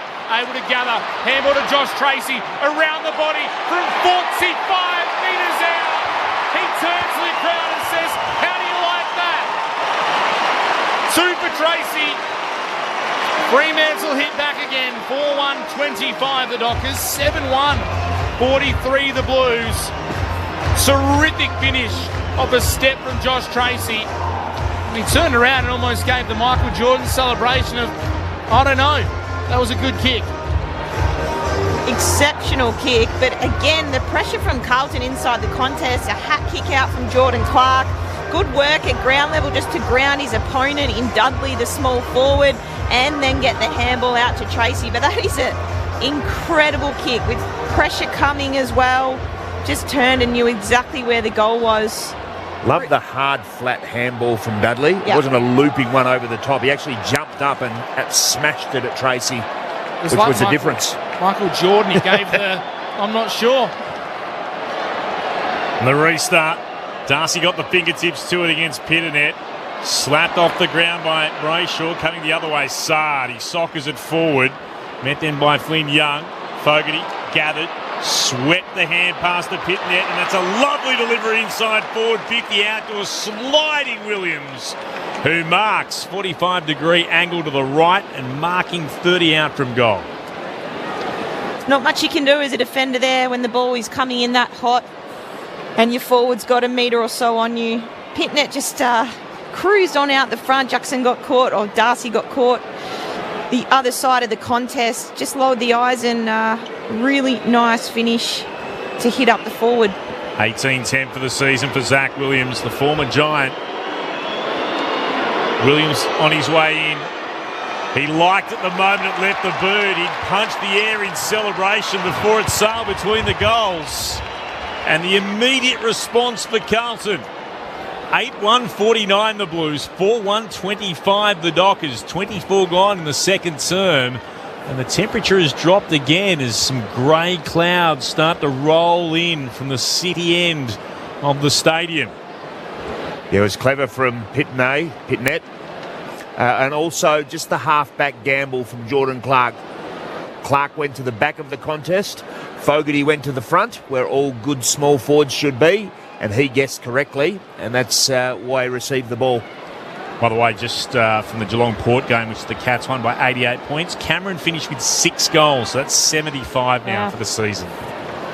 Get down to a catch photo now again, surely, because looking at the flags at the top of Perth Stadium and the way that ball flew off the boot from Zach Williams, if there is a bit of breeze starting to really push towards that Graham Farmer freeway end, the bounce, a little crooked from the umpire, didn't call it back. Cripps toe poke off the ground to Fogarty, who came out to meet it, was dispossessed. Jackson, the Dockers, got it to Brayshaw, coughed it up. The Blues have it back. Hewitt tackled. Play on call by the umpire. It's a turnover though for the Dockers, who give it straight back. Overuse on the handball. Brayshaw gave it away to the Blues. Comes out to Hewitt, to Cripps, steps around 1, steps around 2, handballs to Motlop. The snap towards goal is shallow. And it's marked at the top of the defensive goal square by McDonald. He was almost through on goal, Patrick Cripps. Not to be. And McDonald will reset for the Dockers and send it outside defensive 50. Nice kick. Good mark too. Floating in from the side. Amos read it beautifully. Into the breeze, the Dockers in this turn as they head to the city end. The kick is short to Brayshaw. Not sure what to do with it.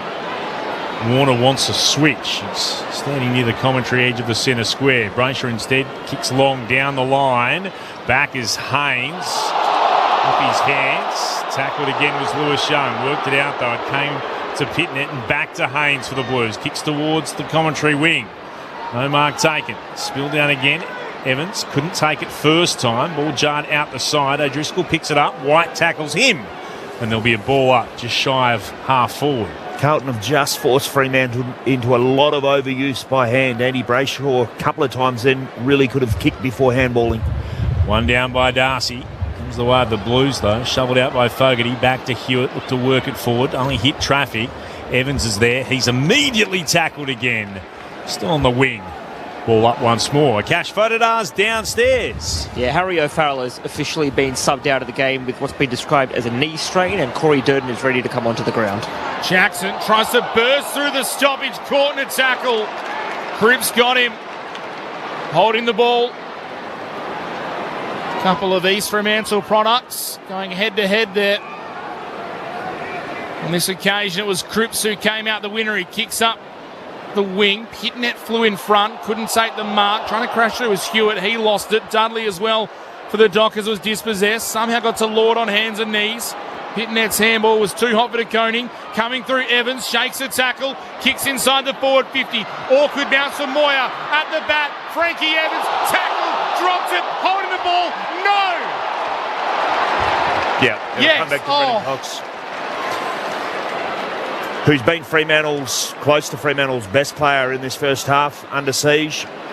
I'm not sure what the hesitation was, because there was a genuine pause from the umpire as play continued, but it is a holding the ball decision. The Dockers have it. They go out to left half back. McDonald is one-on-one with Motlop and wins the free kick. Part of a theatre of football, Mitch. The long, deliberate pause before calling the holding the ball. It was always there. It was about as obvious as it gets. He threw it after being caught. McDonald, from taking the free kick, goes towards the southern wing. Finds Erasmus, who's on the ground for Young, subbed off with what we believe is an adductor injury at the end of the first quarter. O'Meara plays on by hand. Back to Erasmus. Kicks towards Dudley. Couldn't take the mark. Gathers it himself, though. Hand pass to Voss. Deep in the left forward pocket. Run down tackle. Just when he thought he was going to get away, then Pat Voss got absolutely wrapped up. Terrific tackle. Despairing effort by Lewis Young. And Young will get the free kick deep in the right back pocket. And for those in the stadium, those grey clouds are looking more and more ominous as they start, again, the temperature dropping, and they start to head over the top of us again. Kick towards right half back. It's been held in. Dockers wanted a holding the ball call up against Cripps and Pitternet. They won't get one. There'll be a ball up instead. Left half forward for Freo. Pitnet versus Jackson. They lock arms and wrestle, either with a telling touch or went to the ground. O'Meara had it. He's immediately set upon. Still another ball up. Freo about 70 from their attacking goal at the city end of the stadium. It's at left half forward. It's 8-1-49 to 4-1-25. Blues over the Dockers. 30 gone in the second. Lord caught by Dudley. Somehow got a handball out straight to the Dockers, though. Erasmus to Clark. Sarong run down, holding the ball again. Motlop got him. The West Australian in the Carlton colours is having a solid game today. Back in his home state, he goes wide to de Koning, who goes with the wide to Cowan. Just inside the boundary line, southern side. The flags at the top of Perth Stadium. Fremantle colours, but blowing Carlton's way right now. Cowan kicks up towards right half forward. Pitnet at the front, couldn't mark, neither could Motlop. The Dockers through Jackson, Warner, and now Clark are able to repel. Snap around the body, up the wing, Voss! Flies high over the top and takes a ripper. Hasn't been a lot of highlights of the Dockers. That was some sort of sit from the prancing pony. And now he sends it up towards half forward and gives it straight back to Carlton. Surprise, surprise. Jacob Wiedering with the intercept mark. He's made a living out of it. The Carlton star, as his kick up the wing is knocked down towards Evans, and he's taken in a tackle. Carlton's defence and the pressure, they're just forcing Fremantle play long and straight again and again. So full credit to Michael Voss and the team for implementing that strategy. Throwing up. The right got a telling tap away. Came down in the direction of O'Meara, who gathered it and then gives Hewitt a big shove after he was tackled. Balled up again, and that's half time. Worrying signs immediately for Fremantle and their supporters. And not just for today, but what might lie ahead with Hayden Young subbed off just after quarter time with what we believe to be an adductor injury. He's so important to them.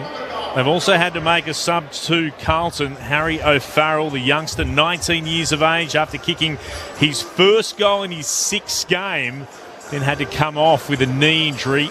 They're saying it's a knee strain, the Blues, but the agony he was in looked like it could be worse than that. We keep our fingers crossed. But on the scoreboard, it's all about the Blues. They led by 18 points at quarter time. They lead by 24 at half time as both sides head to the rooms as the heavens open up again above us here in the west. It's miserable once more. We've had 4 changes of season throughout the day. It was bright and sunny, and then apocalyptic, and then bright and sunny, and now it's, well, not apocalyptic, but it's teeming down here. Dare I say it's Melbourne weather. 4 seasons in a day. Yes. We get to say it for once. We never get to say it. That's true. It's just like Sydney during a test match. Let's put it that way. Carlton lead by 24 points. We'll get in trouble, Mitch, you know that. 8-1-49 to Fremantle 4-1-25. We'll get your text in a moment, 0437 774 774. And I was really keen, and I haven't had a chance to do so, apologies, but to get your thoughts on your favourite Fremantle jumper of all time. And I've had absolutely no support from the rest of the commentary box on that question, but they've had more serious things to think about. Peter Bell and Cara Antonio, take us through what we were not expecting at halftime in this game. The Blues up and about 8-1 to 4-1 over the Dockers. Well, we did talk about it a little bit in the pre-match, just Carlton's great record against Fremantle, and realistically what they've done is they've wedged open what Carlton must perceive to be Fremantle's Achilles heel, and that is an inability to be able to execute skills under intense pressure, an inability to deal with clearance differential going in favour of Carlton, and just that territory surge game. And then as Carlton were able to get the reward for that, Fremantle also went into their shell in 2 ways. They started throwing the ball around by hand too much, feeling the pressure, in fact feeding Carlton's pressure, and also when they did find a composed mark, then just settle for a long down the line, usually to account Carlton outnumber. So that was really disappointing for Fremantle, but Michael Voss would be so pleased with the pressure, intensity, and their ability to stick tackles. I reckon their effective tackle rate would be really high, Carlton, whereas Fremantle would be well down. And I just think it was a perfectly executed first half by the Carlton Footy Club. Completely agree, Bally. We called it throughout that first half. Their pressure was outstanding from the very first moment of the game. It's that come forward, all buy into the same game plan and same defensive method. It's been outstanding. I think the other thing that I've been really impressed with is their balance and support at contest and stoppage, and their ability to go from inside to out by hand and not overuse it like we've seen from Fremantle, and really just not allow the Fremantle defenders, as we know, your Ryans and your Cox, to zone off and take intercept marks. Cox has been, as you mentioned, probably Fremantle's best defender, but Carlton's ability to move the ball pretty quickly and get it into their forwards, whether it's dirty ball in or hit up a forward, has been really, really impressive. So, look, they're winning most, if not all, stats, but the one, I suppose, for me is that that clearance differential, +9 and +10 for ground ball gets. They're also dominating disposals and leading the tackle count. So they're dominating across all statistics and, most importantly, on the scoreboard. Fremantle just, they can't make it the right decision, or they can't execute the right decision or skill under that pressure. And for me, the big question is, I've been very impressed with Carlton. Can they sustain that for another 2 quarters and for a 4-quarter effort? By the looks of it, the rain's going to come down, which again makes it a more contested brand of footy, which will go in Carlton's favour.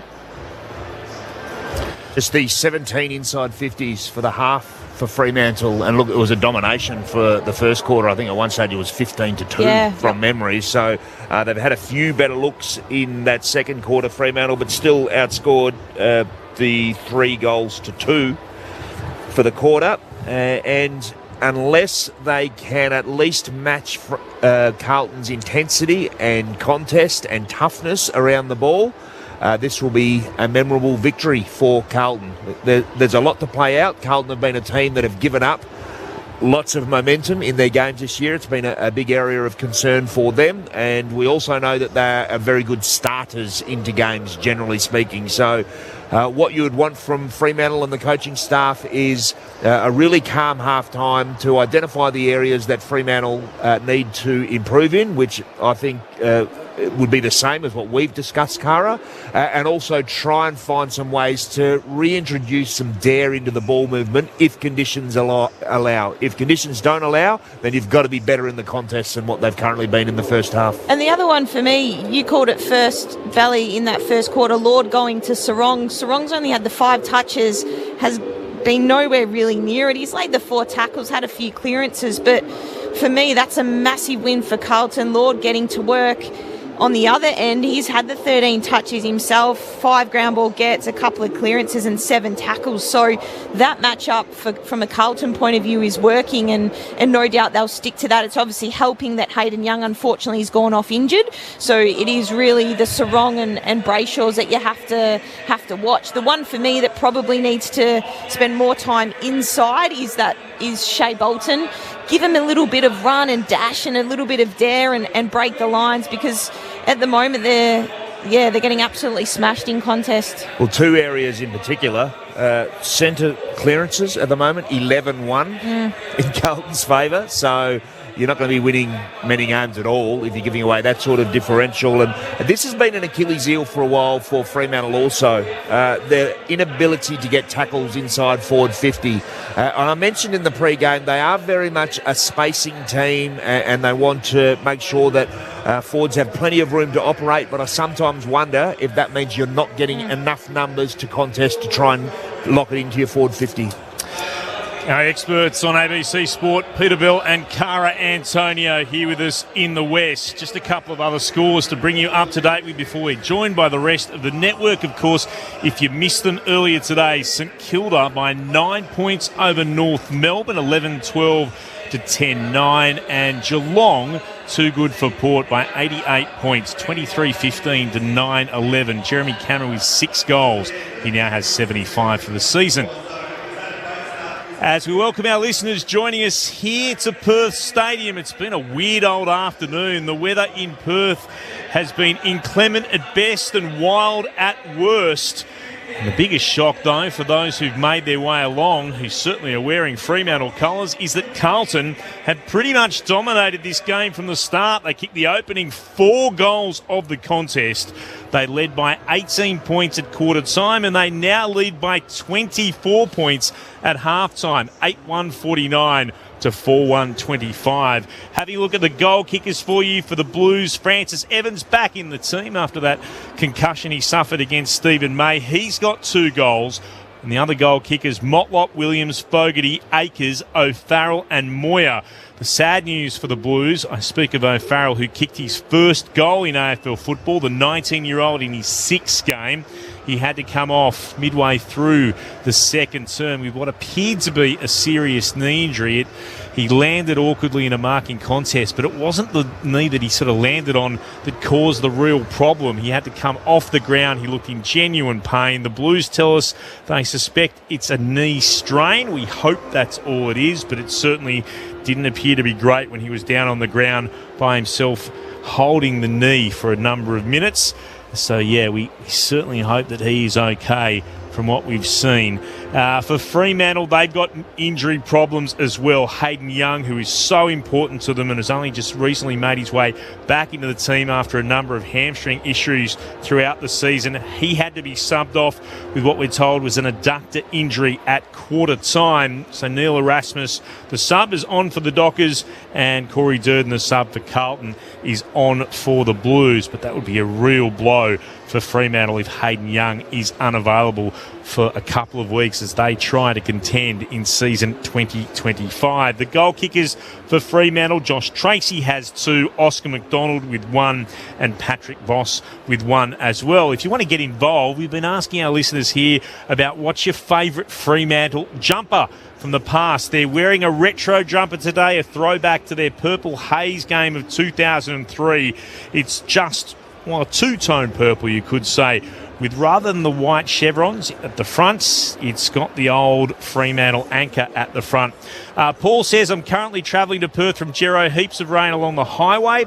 I like the purple Guernsey with the white stripes. Quick question, what happens with the game that the Suns and the Bombers haven't played? They're playing that in the week off between the end of the season and the finals, so they have to run around again. So they'll have to have such a fixture, I would imagine that they'll probably play on the Friday of that round 24. That hasn't been decided yet. Yeah, and not ideal. We understand the circumstances for that, and notwithstanding Essendon's pretty gutsy performance against Sydney this weekend, you just think that in the last game that will shape perhaps top 4, top 8, the margin, and we'd all be expecting the Gold Coast to get the win, and it'd be a pretty comprehensive one. So, I'm not sure what the better outcome would have been, but probably right now, with the benefit of hindsight, that's going to be an influencer, that one.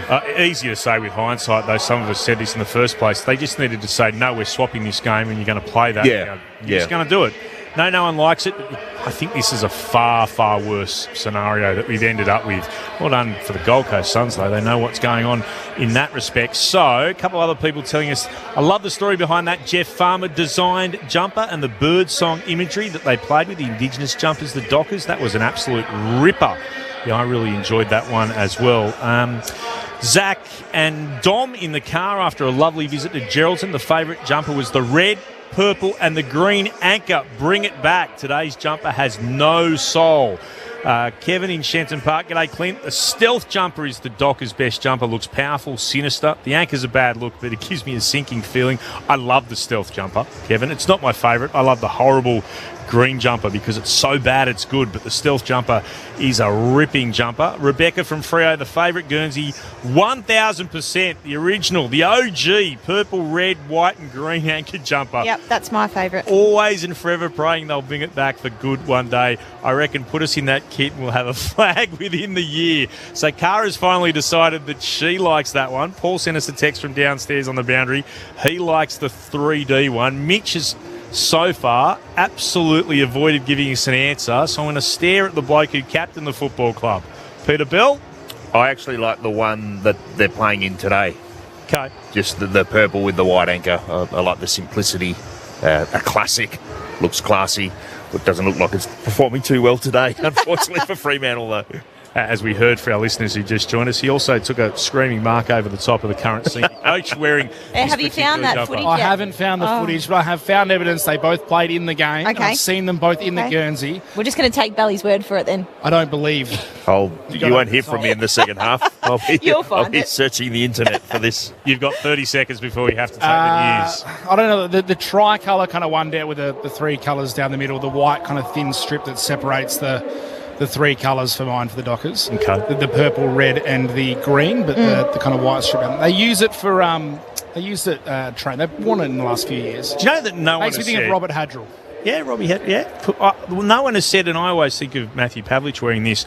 The three chevrons in red with the black shorts, the old throwback to the original, the OG Fremantle jumper, which they've used in a couple of retro games. There was a big game against, I reckon it was North Melbourne at the MCG, wearing that. Matthew Pavlich had an unbelievable last quarter. Yeah. Troy Longmuir played well? Yeah, I think he did. Jeffrey Farmer played well? I know people say, it looks like Sydney, but that was the original, the Fremantle Football Club before they split into South Freo and East Freo. So that's where they got that inspiration from. That's one of my favourites. I've got one of those lurking somewhere at home, probably about 8 sizes too small these days, but anyway. Carlton by 24 points here over Fremantle. It is half time. We'll pause and take the latest from the ABC newsroom.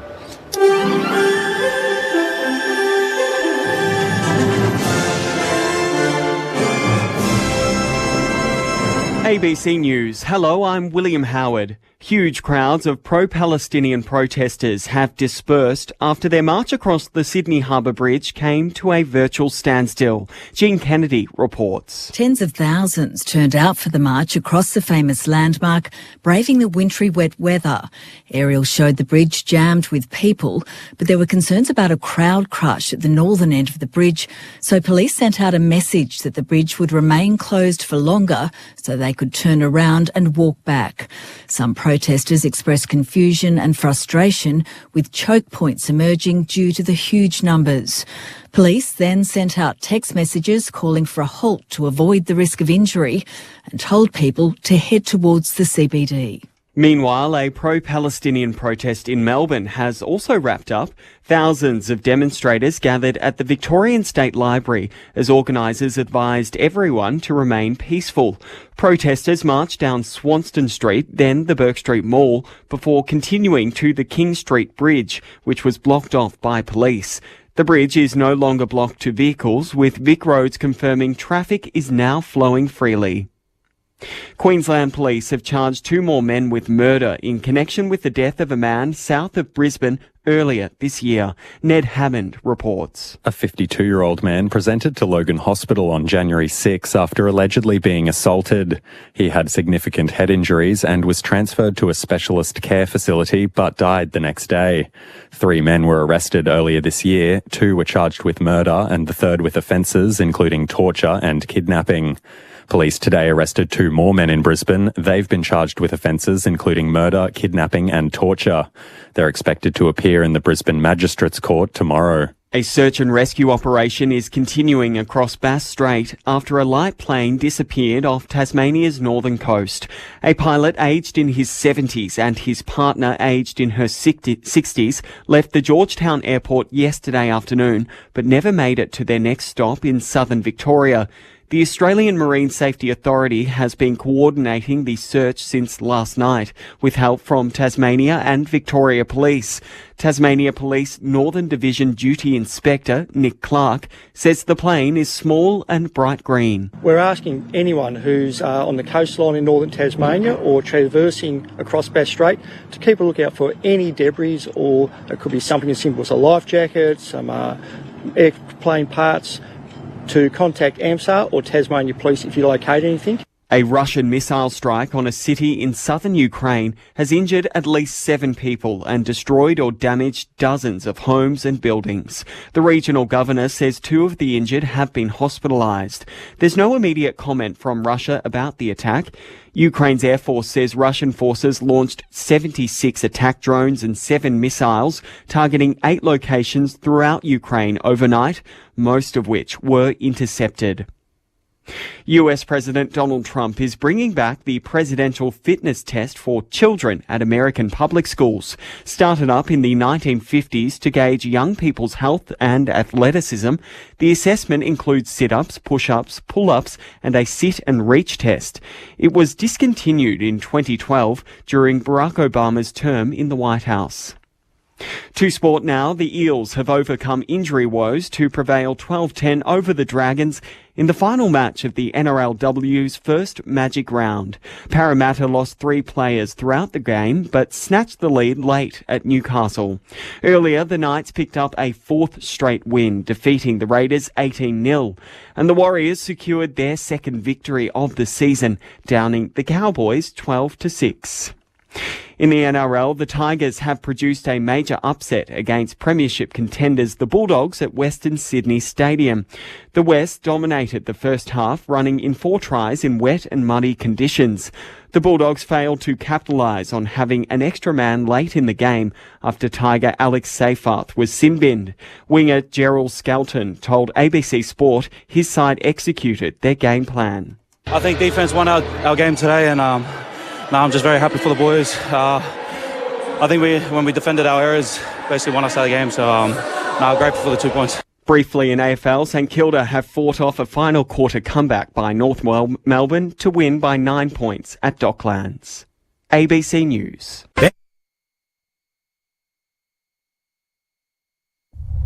On ABC Sport, you're listening to the 2025 AFL Premiership season. Don't get better than this. On your radio, Sport Digital, and on the ABC Listen app. Welcome back to Perth Stadium. Clint Wilden with you. Mitch Turner's alongside me. He's got a couple of the numbers before he gets started in this second half. Mitch? Massive day for George Hewitt. 25 touches and 7 clearances for the Carlton midfielder. Patrick Cripps has 19. Cooper Lord, 13. Tom De Koning, 12 touches, 15 hit-outs. The Dockers, Jackson with 17. Clark and Brayshaw with 15. 9 to Shea Bolton. It's the Blues by 24 points as we resume here at Perth Stadium. Second half underway, the Blues with the advantage, and the first clearance on the second half. Cripps on the left foot, kicks inside 50. This occasion sliding out to Mark. is Oscar McDonald. No Curnow, no Chera. Sam Doherty is retired. Missing a number of big names are the Blues, but they are on top so far. McDonald's kick goes out towards the wing. Carroll trying to tap it to his advantage. Stolen by Bolton to the Dockers. Handball to Luke Ryan. His snap along the southern side falls into the waiting arms of Lockie Cowan. Now the Blues will try and go across their own defensive 50. Haynes further back to Wiedering. All the way back to about 30 metres out from his own goal face. He kicks towards right half back, Sard. Not much to go to. Has to go back inside defensive 50 towards Wiedering. Ran past for the handball. Wiedering chose not to give it, instead ships it up the commentary wing, and a nice mark taken by Cooper Lord. Disposal 14 coming up. Also playing a nice game today, but so are a number of the Carlton players. Lord kicks up the wing. Mackay in front, couldn't mark. Punched away by McDonald. Crashing through. Sarong couldn't take it. Clark, up and under kick up the wing. Tracy couldn't mark it. Spills to Murphy Reid. Handball to Frederick. Back to Murphy Reid. Chip inside the forward 50 to Amos. They need a little more of that, the Dockers. Amos takes the mark, will have this set shot. He'll kick from about 50 metres out, slight angle to the left, looking for his first. Yeah, it's the first time that I can remember Fremantle having that sort of look at attacking midfield, and in the right hands with Murphy Reid. We've sung his praises about his inside 50 kicks a lot this season, but not the start for Fremantle either after going down 11-1 centre clearance in the first half, the worst ever in history, I'm told. Lose the first one in the second half. Luke Jackson asleep on Pat Cripps. On a cold day, the Dockers need a fire starter. Jai Amos lights the fuse. Kicks truly has his first. And Fremantle moved to 5-1-31. Margin back to 18 points. The Blues are 8-1-49. We've played just 2 minutes in this second half. Mitch Turner alongside Clint Wilden for ABC Sport, our experts in the box. Both all Australians, Peter Bell and Cara Antonio. Yeah, we spoke about balance at halftime at contest. Really good there by Fremantle from inside to out. Murphy Reid's first kick of the game, and it's a beauty. Just really invited Amos to come at it, come off the line slightly so the defender was nowhere near him. A really nice finish as well. That was what would you say, 45, kick out on his left. Really nice from Amos. Much better from Fremantle. The restart, as he stood underneath it, just tapped it down. They emerge with it though through Lord, the Blues. It's Cripps. Then he turns it over with Sarong able to mop it up across half back. This is Jackson. His kick is forward.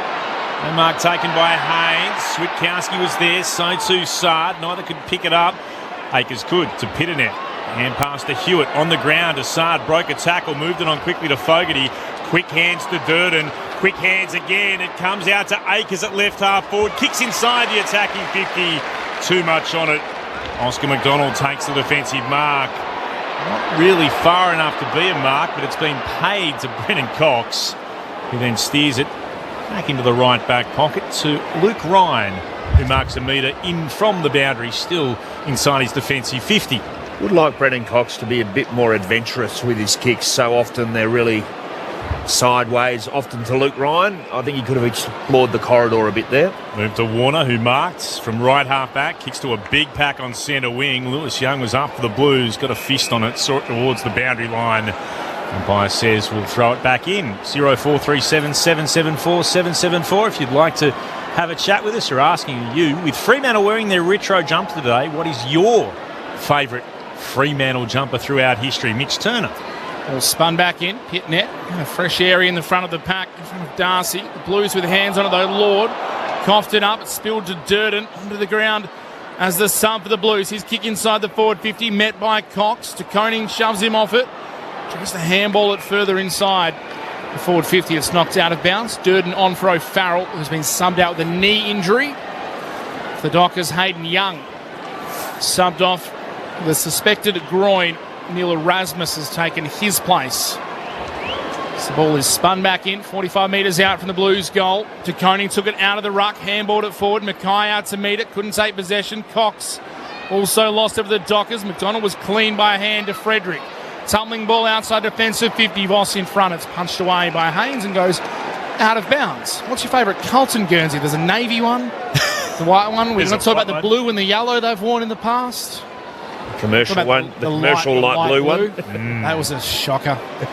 I'm feeling better because I bumped into Sean McManus, former Dockers captain, out the back, and he agrees. He loves the green one, the away one with the red and the white, the red and the purple shoulders with the white anchor. It's a beauty, that one.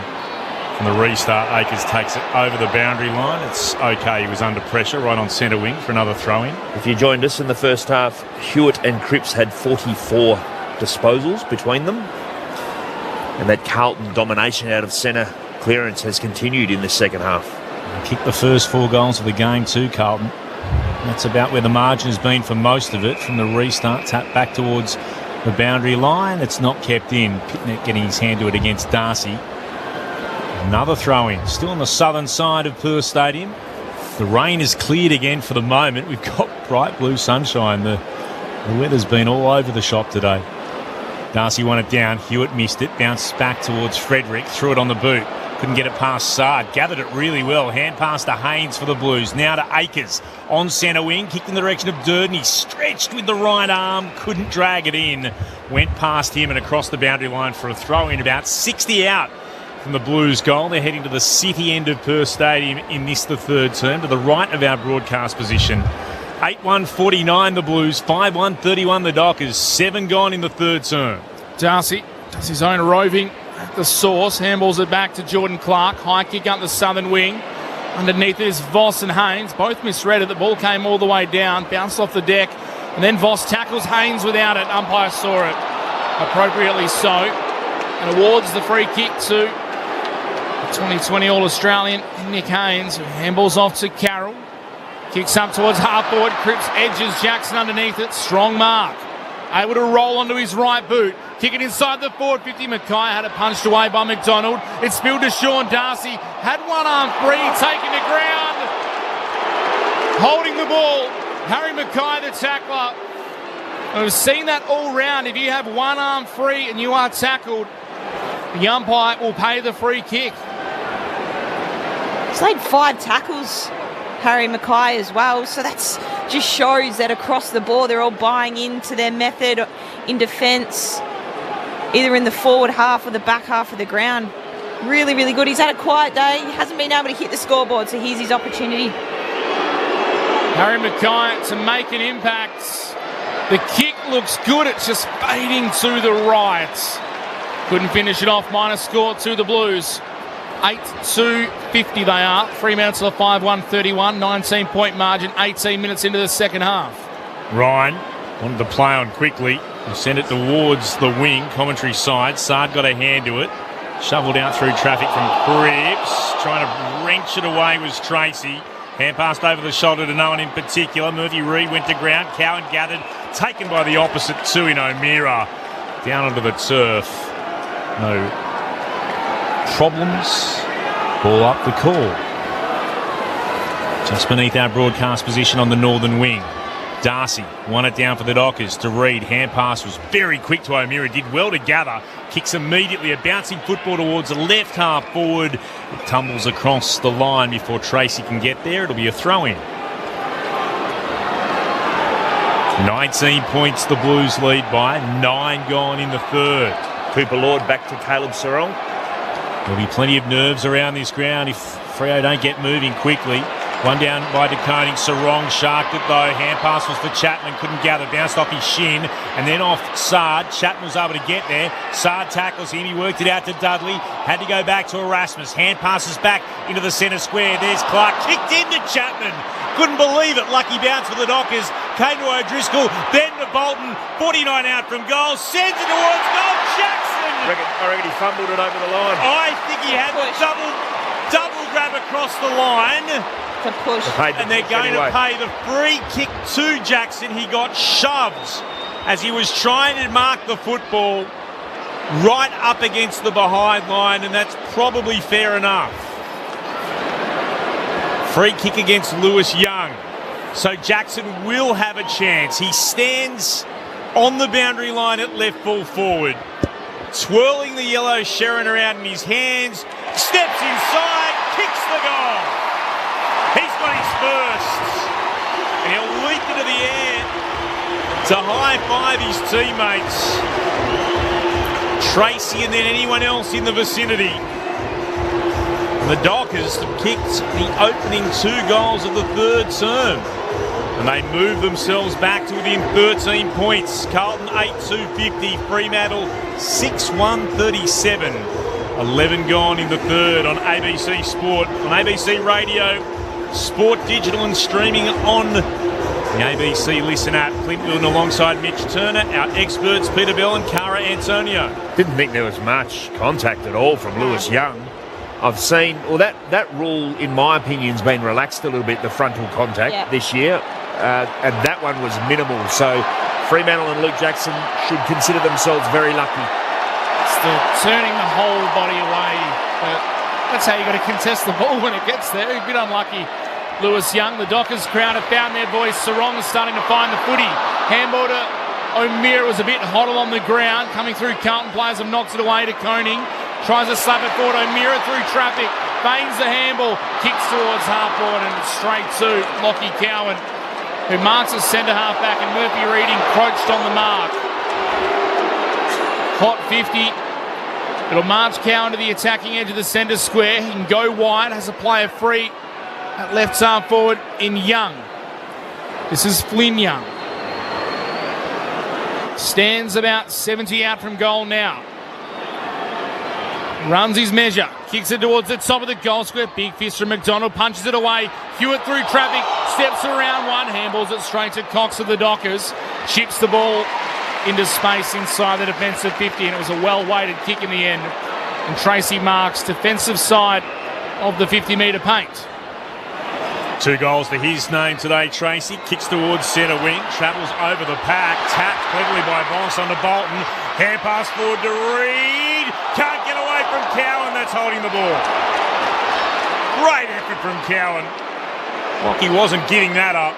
Despite how good Murphy Reid has been, he wrapped him up, took him to ground. He gets the free kick. He has it at right half back for the Blues. He'll kick towards the logo on the commentary wing, and Mackay wanted it. Got in front of McDonald and takes the mark on the logo. Looks inboard for a moment and gets told to play on. He'll kick inside the attacking 50. Flying Brennan Cox. Came in from the side, arms at full stretch, takes the defensive mark, and he'll switch play out into the right back pocket. He comes here to Erasmus. Has the ability to go on a bit of a run. And he'll kick towards centre wing, southern side. Front position, Tracy strong against Wiedering. He drags in the football. Carlton lead by 13. 13 gone in the third term. Had a runner coming past. Tries to ignore it. Tracy kicks up towards right half forward. Amos in between a couple of Blues. Can't mark. Brayshaw's there crumbing. Tackle surely high. No. Wasn't too dissimilar to the high tackle paid for Hewitt earlier in the game, but on this occasion, umpire will toss it up at right half forward as O'Meara and Hewitt get into it right next to the umpire. Jackson v to Koning. Tapped by Jackson towards the boundary. Sarong tries to keep it in. He was already out of bounds as he kicks it. And they'll toss it back in the same spot as Jager O'Meara now goes with Cooper Lord. Well, they're all trying to put pressure on Cooper Lord, who's been assigned the role with Caleb Sarong for the majority of the match. Erasmus and done a good job as well. Ball spun back in, 55 out from the Dockers' goal. Falls down to Flynn Young. Left foot kick around the corner, looking for Mackay as the main target. Couldn't quite get to the drop of the ball. Sarong through traffic. Handballed it to Warner, who wasn't ready. Dropped it. Now lays the tackle. Dragged back in under. And it was Will White under there, but might have been Carl Warner who did the drag and couldn't fool the umpire. It'll be tossed up right on the logo southern side of Perth Stadium. The Blues still lead by 13 points. Koning against Jackson. It's Jackson who won it down. Got it to O'Meara. Kicks the Dockers inside forward 50. Wiedering got hands to it. Couldn't mark. Spilled out to Hollands. Met by Switkowski one way. Voss the other. It's been held in. Ball up. Love that from Josh Tracy. Out of position. Just gets a fist in to affect the spoil on Jacob Wiedering, and Fremantle get another look. That wasn't what was happening in the first half. Right on the arc of 50 at right half forward. DeConing won it against Jackson. Out after O'Meara. Missed it first time. Gathered. And then goes inside forward 50. Frederick waited for it to bounce. Akers didn't. Tapped it forward. Went to Fogarty. Immediately kicks into the middle of the ground. Coming out Ryan. He was wrapped up by Francis Evans. Just able to work it out to the side. And then coming into effect the tackle for the Blues is Mackay. He wrapped up Brennan Cox. We've got ourselves a ball up right in the middle of the ground. 8-2 Carlton plays 6-1 the Dockers, 16 gone in the third. Condensed field, plenty of players around this contest. Sarong let it go for Clark, who can wheel for the Dockers. Kick towards half forward. Amos sets himself, jumped under the ball. Young couldn't mark it. Here comes the other one in Flynn Young. Handball off to Haynes. Kick up the wing towards White. He's tackled immediately. Not going anywhere. A couple of repeat stoppages for the Dockers. Just looking at the clearance numbers, 10-2 in favour of Fremantle this quarter as well. So well and truly on top. Tossed in the air, attacking side of the southern wing. Jackson tapped it down to Erasmus. Couldn't take possession. Then on hands and knees, he taps it towards Dudley. He loses it to Koning for the Blues. Breaks through a couple of tackles. Handballs to Fogarty. Handballs to Lord. Caught in a tackle. Switkowski got him, holding the ball. Free kick. 48 metres out from goal. He takes it quickly. Kicks to the top of the square. Amos can't mark. Murphy Reid. Roving, snapping, goaling. And as often is the case, minus Murphy, everything he touches turns to gold. 7-1-43 the Dockers. 8-2-50 Carlton. 7-point margin. Approaching the 17-minute mark of the third term at Perth Stadium. The Dockers are right back in it. 3 in a row. Our experts for ABC Sport, Cara, Antonio and Peter Bell. But they've just got busy at clearance and stoppage, haven't they, Belly? Winning, dominating inside, putting the pressure back onto the Blues. And you can see now, I mean, the Blues tackle pressure hasn't wavered at all this quarter, but it's the inside pressure, the indecisiveness of what they're doing to chain the ball out. And again, just get the ball in nice and deep to your tools, get your smalls at ground level. Murphy Reid, never in doubt, front and centre goal. Only Cyril Rioli has had 20 goals and 30 score assists in his first season. Murphy Reid has done that now. Remarkable year for this young man. The Dockers got the clearance. They immediately worked it towards centre half forward. Haynes had it. Got tackled to ground by Frederick. Ball up across the attacking edge of the centre square for Fremantle. Throwing up into the air again. Darcy had a touch. Spills down towards Fogarty though. Kicks towards centre half forward for the Blues. Ryan came and missed it. Banfield had to go back and mop up once. Tried to tap it away. White's able to gather. Got it to Evans. He was tackled. Hand pass to Hewitt. Hand pass back to White. Lost his footing. Poor hand pass. Couldn't go anywhere. Banfield was onto it. He was immediately wrapped up by White. Now it's socked forward by Williams for the Blues into the left forward pocket. McDonald was there under pressure from Moyer. Taken across the boundary line for a throw-in deep in the left forward pocket for the Blues. They're 8-2-50 and they lead by 7 points over the Dockers. 7-1-43. 19 gone in the third on ABC Sport. This is Sunday footy. The two rucks waiting. Darcy, on this occasion, Mackay for the Blues. They tangle up. Darcy got a hand to it. Mackay tried to rove. Erasmus crashing through is taken in a tackle by a couple of Blues. They'll reset again. 45 metres out from Carlton's attacking goal. The Dockers with the momentum. The Blues with the lead. And here we go. The umpires taking ages to reset the rucks. Wasting time. Ball tossed in the air. Darcy v Cripps. Darcy won the tap. Cripps won the rove. Took it the Carlton captain. Handball to Hewitt. Snap around the body. Ryan back with the flight for the Dockers. Affected the spoil alongside Cox. They rush it through for a minor score. 8-3-51 Carlton. Fremantle 7-1-43. Almost 20 minutes played in the third term here at Perth Stadium. Head downstairs in just a moment. Akash Fodato will have some news for us as Clark takes the kicking duties and sends it high and long towards centre half back, off the hands of Pitternet, up against Darcy. The ball's been locked in. Akash Fodato, what have you got? Just keep an eye on Michael Frederick. He's a little bit proppy out there and not moving freely. Thrown up again. Darcy locks arms with Pitnet. Got it back towards Brayshaw. Hurried kick goes forward, but only to Haynes of the Blues. He kicks it up into the air, waiting underneath it. Erasmus. He marks. Plays on by hand to Clark running by. The kick is to Voss. Marks on the southern wing. Pauses as players stream forward. He'll go short to Murphy Reid. And he marks about 70 from goal and 5 in from the boundary. Murphy Reid steps back at right half forward. Takes a couple of steps to his right. Puts it into the right forward pocket. Carroll went, juggled it, dropped it, had 2 goes. Spilled out the back though. Evans worked it away to Haynes. His kick was down the throat of Brayshaw. And he's marked at 55 from goal. Could almost go the journey. Brayshaw decides not to. Sets it to the top of the goal square. Big fist from Lewis Young. Straight in the path of Bolton. He went the dribble. Could have snapped it through in the air, Shea Bolton. He went the dribble. Akers was there. And in the end, it's gone across the face through for a minor score. I'm not sure if he kicks it into Akers or not. It might have clipped him. It was missing either way. Minor score 7-2-44 the Dockers, 8-3-51 the Blues. Here's Wiedering. Kicks to a pack on the commentary wing. Mackay got in front of McDonald, couldn't mark it, comes to the ground. They spotted a free kick to Mackay here and infringed in the contest. I still can't believe player of Shea Bolton's quality just missed that. Mackay's kick was short. It's Cripps. Hand passes off to Akers from right half forward. He kicks inside the right forward pocket. Big grab going up Evans. Wow.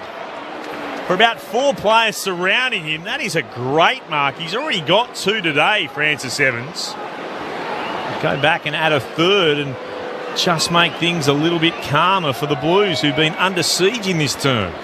Well, shouldn't happen. A man of his size taking a contested mark inside forward 50. I reckon it was Brayshaw who was his opponent, so covering back on Evans, but he's been impactful today, Evans. In the right forward pocket, he'll kick from about 40 out. We're right behind the kick. It starts left, it stays left, a minor score. 2 goals, 1 for him today. 8-4-52 the Blues. The Dockers are 7-2-44. 23 gone in the third. Sunday footy on ABC Sport. Clint Wilden alongside Mitch Turner in commentary. Ryan, kick out duties to the Dockers. Kicks it straight to Williams of the Blues. Marks at attacking side of the southern wing. Kicks it back into the pocket. Over the top. Reaching. Marking is Mackay. Thinks about going inboard. He's in the left forward pocket. He's marked it right up against the boundary line. Had a quick look inside and out. Will take the responsibility, Harry Mackay. Tough angle for a left footer. Just that kick in from Luke Ryan, just needed to probably give it a little bit more height to the advantage of the Fremantle player.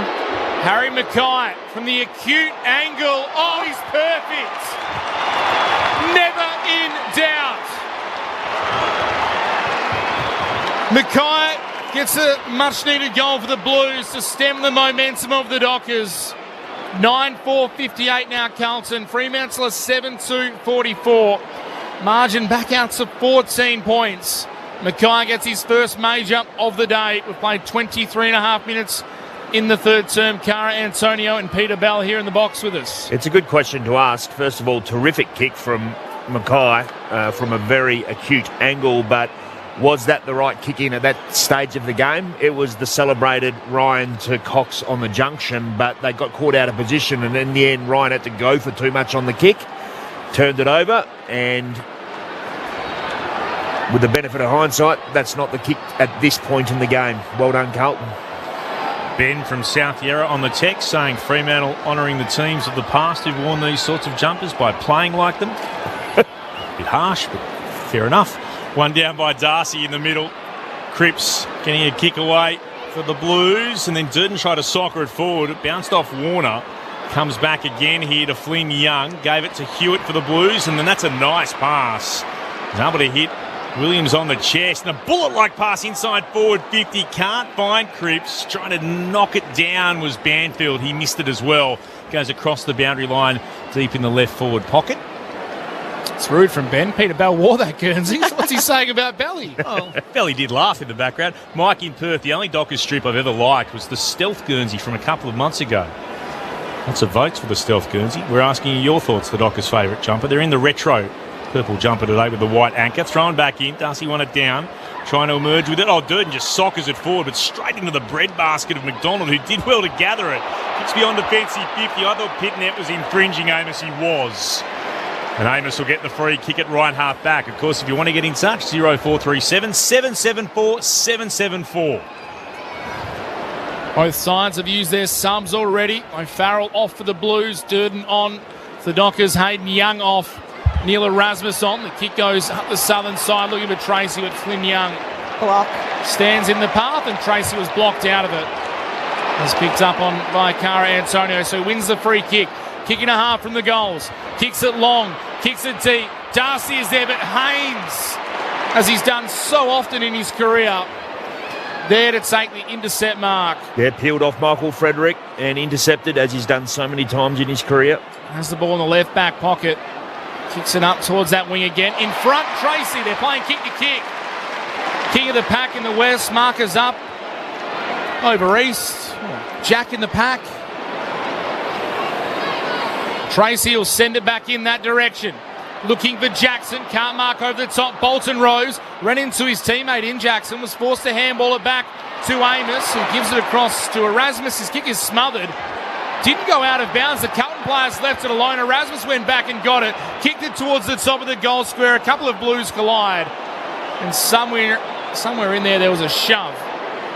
It's a free kick to Lewis Young, who has the ball inside defensive 50. He can bring it out to left half back. Beautifully weighted kick to Cowan, who marked, running by. Boundary side was Haynes. Receives the hand pass. Kicks over the top of centre wing southern side. Big pack there. Durden went to ground. Banfield bounced the hand pass into the deck to O'Meara. Durden tackles him. Got a hand pass out to Warner, and he's immediately tackled as well. No Pryor, though. Williams got him. Ball up the call. O'Meara's helped to his feet by Erasmus and Banfield. Forward of the wing, southern side for Carlton. Tapped down by Pitnet. Out after it is Flynn Young. Gave it back to Hewitt. Kicks the Blues in the direction of Cripps. Thought he was being held. Warner flew in the air, couldn't mark. It spills out towards Chapman. He's tackled by Mackay. We'll have a ball up at left half forward. 9-4-58 the Blues. 7-2-44 the Dockers. 28 gone in the third. Ball tapped down. Too hot for Erasmus, who went without it. Then he went back in. His handball, though, straight to Hollands of the Blues. Now Cripps crashes in on hands and knees. Gave it to Dudley. Spills it out towards Jackson. His handball sets a task for Warner. Managed to stand up under the pressure. Handball off to Jackson. Tumbling ball through the middle of Perth Stadium. Frederick taps it to Dudley. Here come the Blues, though. The reinforcements arrive, and a slow kick from White as he's run down from O'Driscoll means the Dockers have it back. Tracy on the step. Top of the goal square to Amos. Takes the mark and should be able to slot the ball through the goals for his second. 10 metres out directly in front. A pumped up Josh Tracy in the background there, who slapped the turf in celebration. It's been a frenetic game at times. Everyone takes a breath as Jai Amos takes a second major. Fremantle get one back.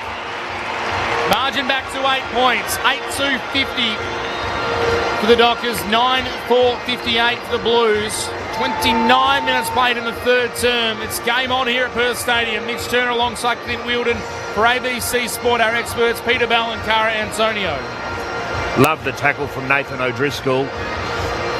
He affected the turnover, and just those 50-50 balls just starting to tip Fremantle's way. They've lifted their work rate. Luke Jackson's been really impactful through the whole match, but in particular in recent times he's up to 22 disposals with the 7 clearances and 9 ground ball gets and a goal. Becoming a real factor in the contest. Frow's crowd senses what's at stake. They rise in volume. The restart to Koning will win it down for the Blues. Out to gather Durden. Tackled by Warner. Ball spilled free. Lord worked it forward to Fogarty, then to Hewitt. Kicks inside forward 50. Evans drops the mark. The pressure came from Banfield. They battle with the ball towards the boundary line. It's over for a throw-in. Shake of the head from Justin Longmuir appearing on the big screen. 8 points the difference in favour of the Blues. 30 minutes gone in the third. Again to Koning, winning it down. Sarong's out after it. Hand passes again to Banfield. He'll kick beyond defensive 50. Akers was waiting there for it. Amos didn't wait. Attacked the football and punches it across the boundary line for a throw-in. Good spoil.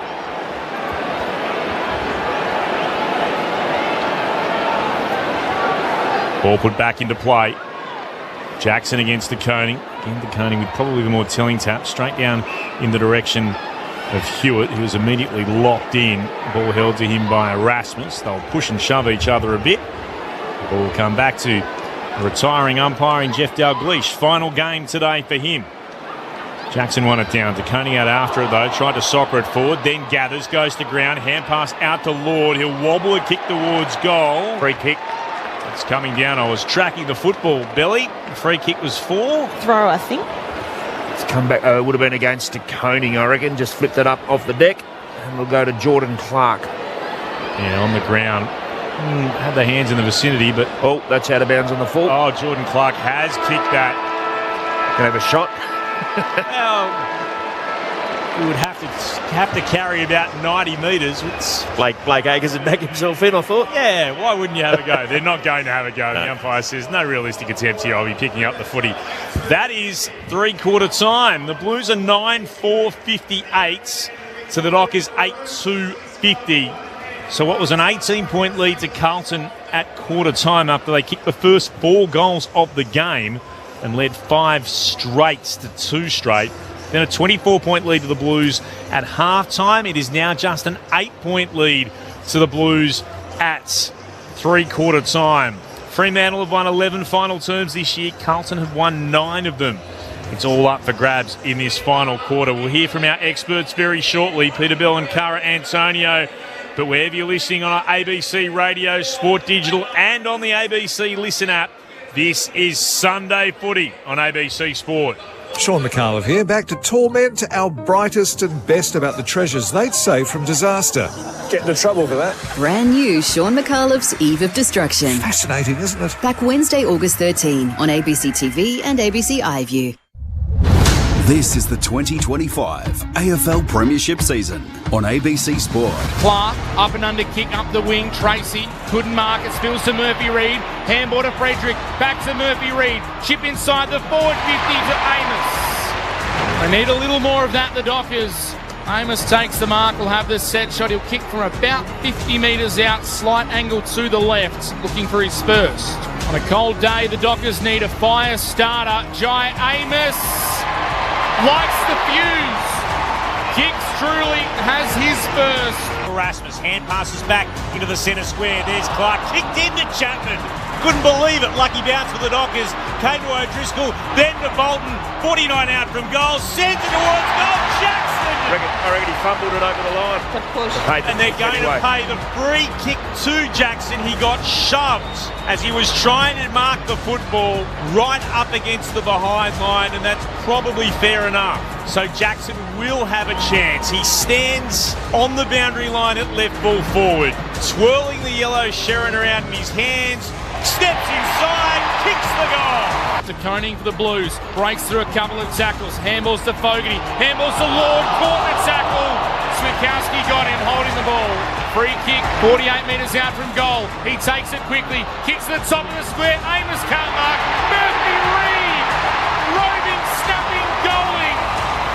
And as often is the case, minus Murphy, everything he touches turns to goal. Ryan, kick out duties to the Dockers, kicks it straight to Williams of the Blues. Marks it attacking side of the southern wing, kicks it back into the pocket, over the top, reaching, marking is Mackay. Harry Mackay from the acute angle. Oh, he's perfect.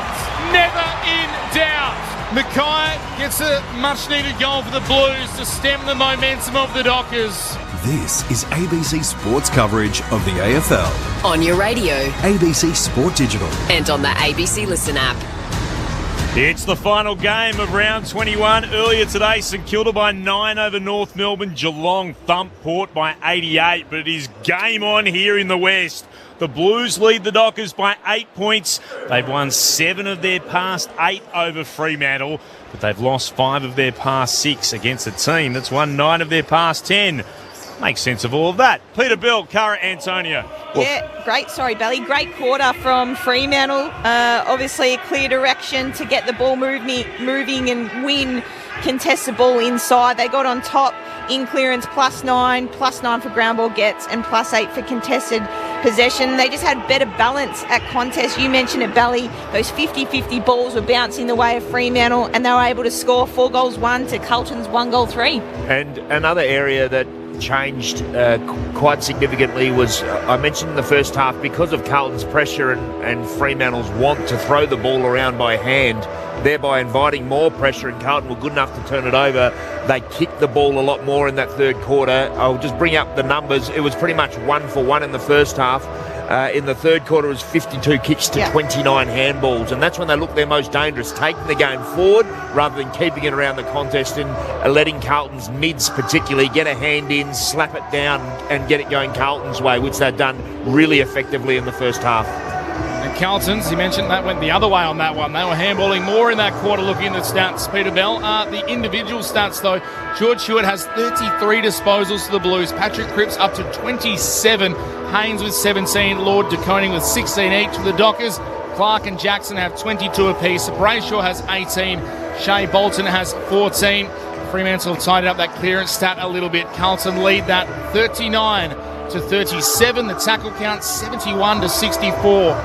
65, they just updated it in Carlton's favour, and the inside 50s 38-29 favouring the Blues as well, and they lead on the scoreboard by 8 points as the players are out very, very early for the final quarter. Does feel like it's been such a high pressure game. This game and its outcome will come down to execution under that pressure, and with safe fundamentals, but with fatigue and what's at stake, particularly for Fremantle, that becomes very difficult. So decision making and execution has never been more important than right now. Adrian from Burko says, afternoon team, walking the dog past Berkhamsted Castle in the UK, and a girl just walked past me in a Freo hat. Not a lot of Aussies in town, it must be a sign. Is that an omen? Big final term ahead. Let's get started here on ABC Sport. Good bounce down to Pitnet. Had it held to him immediately by Darcy. Umpire says we'll go again. Throws it up into the air. Pitnet got rid of Darcy, but illegally it'll be a free kick to the Dockers. That's Ruck Lotto, that one. It was. Just locking arms. Who do you pick? Darcy will take the free kick. He'll thump it long, deep inside forward 50. Tracy at the back, one at the ground. To Frederick, to Tracy for the Dockers, to Switkowski, out to Bolton, stepped inside an opponent, had to go back by a hand. Banfield finds Switkowski. The kick had to be precise, and it was.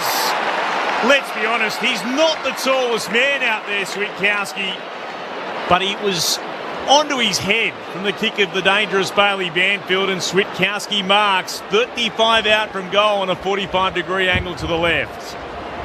Excellent kick, Bailey Banfield. Just weighted it beautifully, didn't he? Usually you'd have someone blast away from that area, but he spotted Switkowski and delivered it. Which is a good effort, spotting Switkowski. Sam Switkowski comes in, kicks the goal. They're up and about now, the Fremantle fans. He's got his first. It's a 2-point ball game in the West. Carlton remain 9-4-58. Fremantle at 9-2-56, opening 90 seconds of the final term on ABC Sport. Just had better balance there. Fremantle had numbers out. Carlton's players got sucked into the ball carrier, and then were able to get a nice weighted kick, as you mentioned, belly by Bailey Banfield. Nice finish. Bukowski's been quiet today, just the 9 touches, but he's been able to hit the scoreboard with the major in the fourth. Fremantle has kicked the first goal, the second, third, and now fourth quarters. Still find themselves behind. The fans are finding their voice. Ball bounce high in the middle. Darcy taps into the path of Brayshaw. Has to wait to gather. Handball back to Jackson. Run down from behind. Knocks out of his hands in the tackle. It spills to Sarong. Breaks the tackle himself. then spirals the ball to centre half forward, 1-on-1. Murphy Reid trying to outpoint his opponent there in Carroll. In the end, Cowan comes in, lends support, and he is tied up right on the paint at centre half forward for the Dockers. Darcy v Pitnet. Pitnet tapped it down. Good tap to Lord. Stood up in the tackle. Got it off to Hewitt. His kick was ricocheted off the body of Cripps. It falls to Switkowski. Cripps turns tackler. Ball up. Attacking side of the centre square. Favouring the Dockers. The kick into the city end of Perth Stadium. Pitnet taps it down to Hewitt. Ball knocked away from him. Somehow got a boot on it as it ricocheted away. Spills though to Clark of the Dockers. To Frederick. Dances one way, then the other. Sends it inside the 450. Haynes. Couple of grabs. Tapped it to himself. Takes the mark and then quickly handballs off to Saad. They may put themselves under a bit of pressure here. Saad gave it to Wiedering. Back to Saad. Back to Wiedering. Under pressure. The Blues clear. Kick out to side defensive 50. Off hands to Murphy Reid. To Luke Ryan. Back to Reid. Spins one way, then the other. Into the pocket. Tracy can't mark. Voss, snap of a step. It's going to go across the face. Will it sit for Haynes? It does. Under pressure. He tumbles a kick into the middle of the 50. Carlton under siege here. Ball spills free. Switkowski punches it to Murphy Reid. Just gets a handball out. Bolton's tackled by Fogarty, taken to ground. Ball up 20 metres out from the Dockers attacking goal. They trail by 2 points. Great forward pressure from Fremantle. It was led by Josh Tracy initially, and then they all started weighing in. Frenetic football. They want it down here, the Dockers, to Sarong. It comes immediately towards Clark, who goes long towards goal, but not enough. Punched through by Lewis Young in the goal square. Minor score. 1 point game. Carlton 9-4, Fremantle 9-3. Great contest here in the West. It's been frenetic. It's been fantastic. Carlton have the ball. There's the Wolf as Saad kicks beyond defensive 50. De Koning got to the front, couldn't take it on the second attempt. Durden was great. Slipped the tackle for the Blues. Kicks it up the wing. Mackay sets himself. Clark in front. Got a fist in it. Falls down to Fogarty. His handball straight to O'Driscoll. Then Mackay becomes tackler. Terrific effort from the key forward. Takes him to ground. Will have a ball up. 8 tackles. 9 now for Harry Mackay today. Just the 1 goal, but has had an impact on this game. Ball tossed up in the air in front of the interchange gates. Comes out the Blues way thanks to Pitnet and Cripps. They lose it though. Jackson's handball forward to the Dockers. Into the path of Sarong to Murphy Reid. Kick smothered by Wiedering. Young. This is Flynn Young for the Blues. Kicks a high ball back up the wing. Chapman couldn't mark. Spills away of Carlton again. Durden taps it out to space. Ryan there for the Dockers. His handball under pressure, misses the target, goes out of bounds. Between the interchange gates, it'll be tossed in below our commentary position. The Blues by 1, 5 minutes into the final term. Sunday footy on ABC Sport. You can hear the breeze. It's blowing a gale in our effects mics. It's thrown back in. Pitnet won it down for the Blues. Williams out after it. Hacked forward by Brayshaw. Worked out perfectly onto the chest of Amos at right half forward. Puts it inside forward 50. Tracy leading out marks. 47 from goal. Tighter than a 45-degree angle to the right.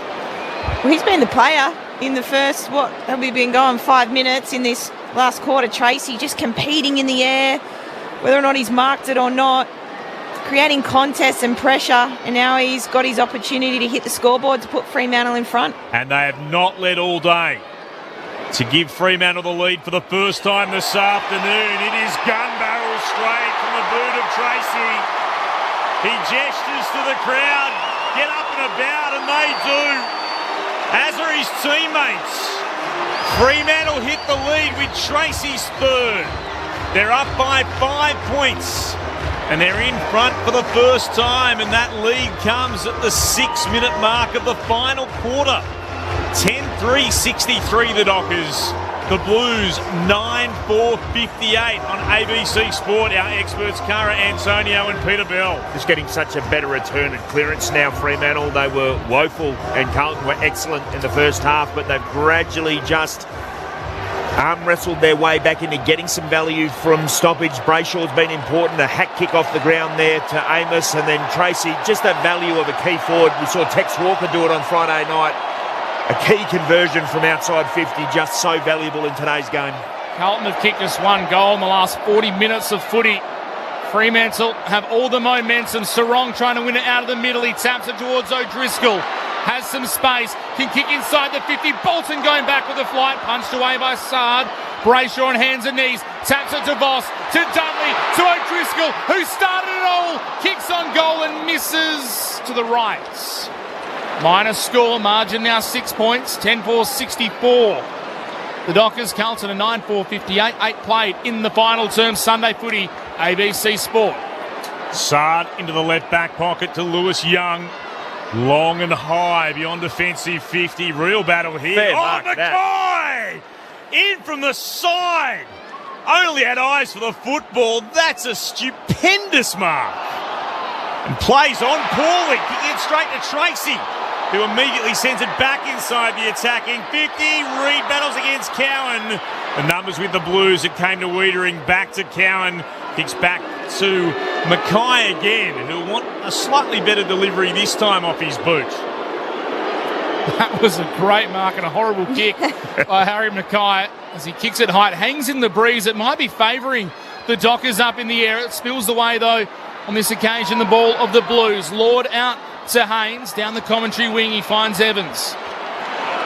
Haynes continued his run. Evans thought about giving the hands. Instead goes inside the 50 in front. Pitnet had a couple of cracks. Umpire pays the mark. Drifting forward, got in front. And a nice mark to Pitnet. Will have to take the set shot from about 50 out. Instead, he handballs off to Harry Mackay. Runs to the paint. Misses everything. Yes. Probably the right option. Just the wrong result. Out of bounds on the full. Clark will have it for Fremantle. Right back pocket. So here goes Clark. Takes a couple of steps. Kicks towards right half back. Darcy front position. Couldn't mark. Brought it to ground. Was tackled. Got a hand pass out. Wanted to work it onto Brayshaw. He was tackled by Evans immediately. Ball at the back of that pack. Came out to Sarong. Did well. But his kick is down the throat of Lewis Young. Play on the call. Must have been touched. He doesn't know. Now he does. As Jackson closed him down. Hand pass under pressure. Back to Wiedering.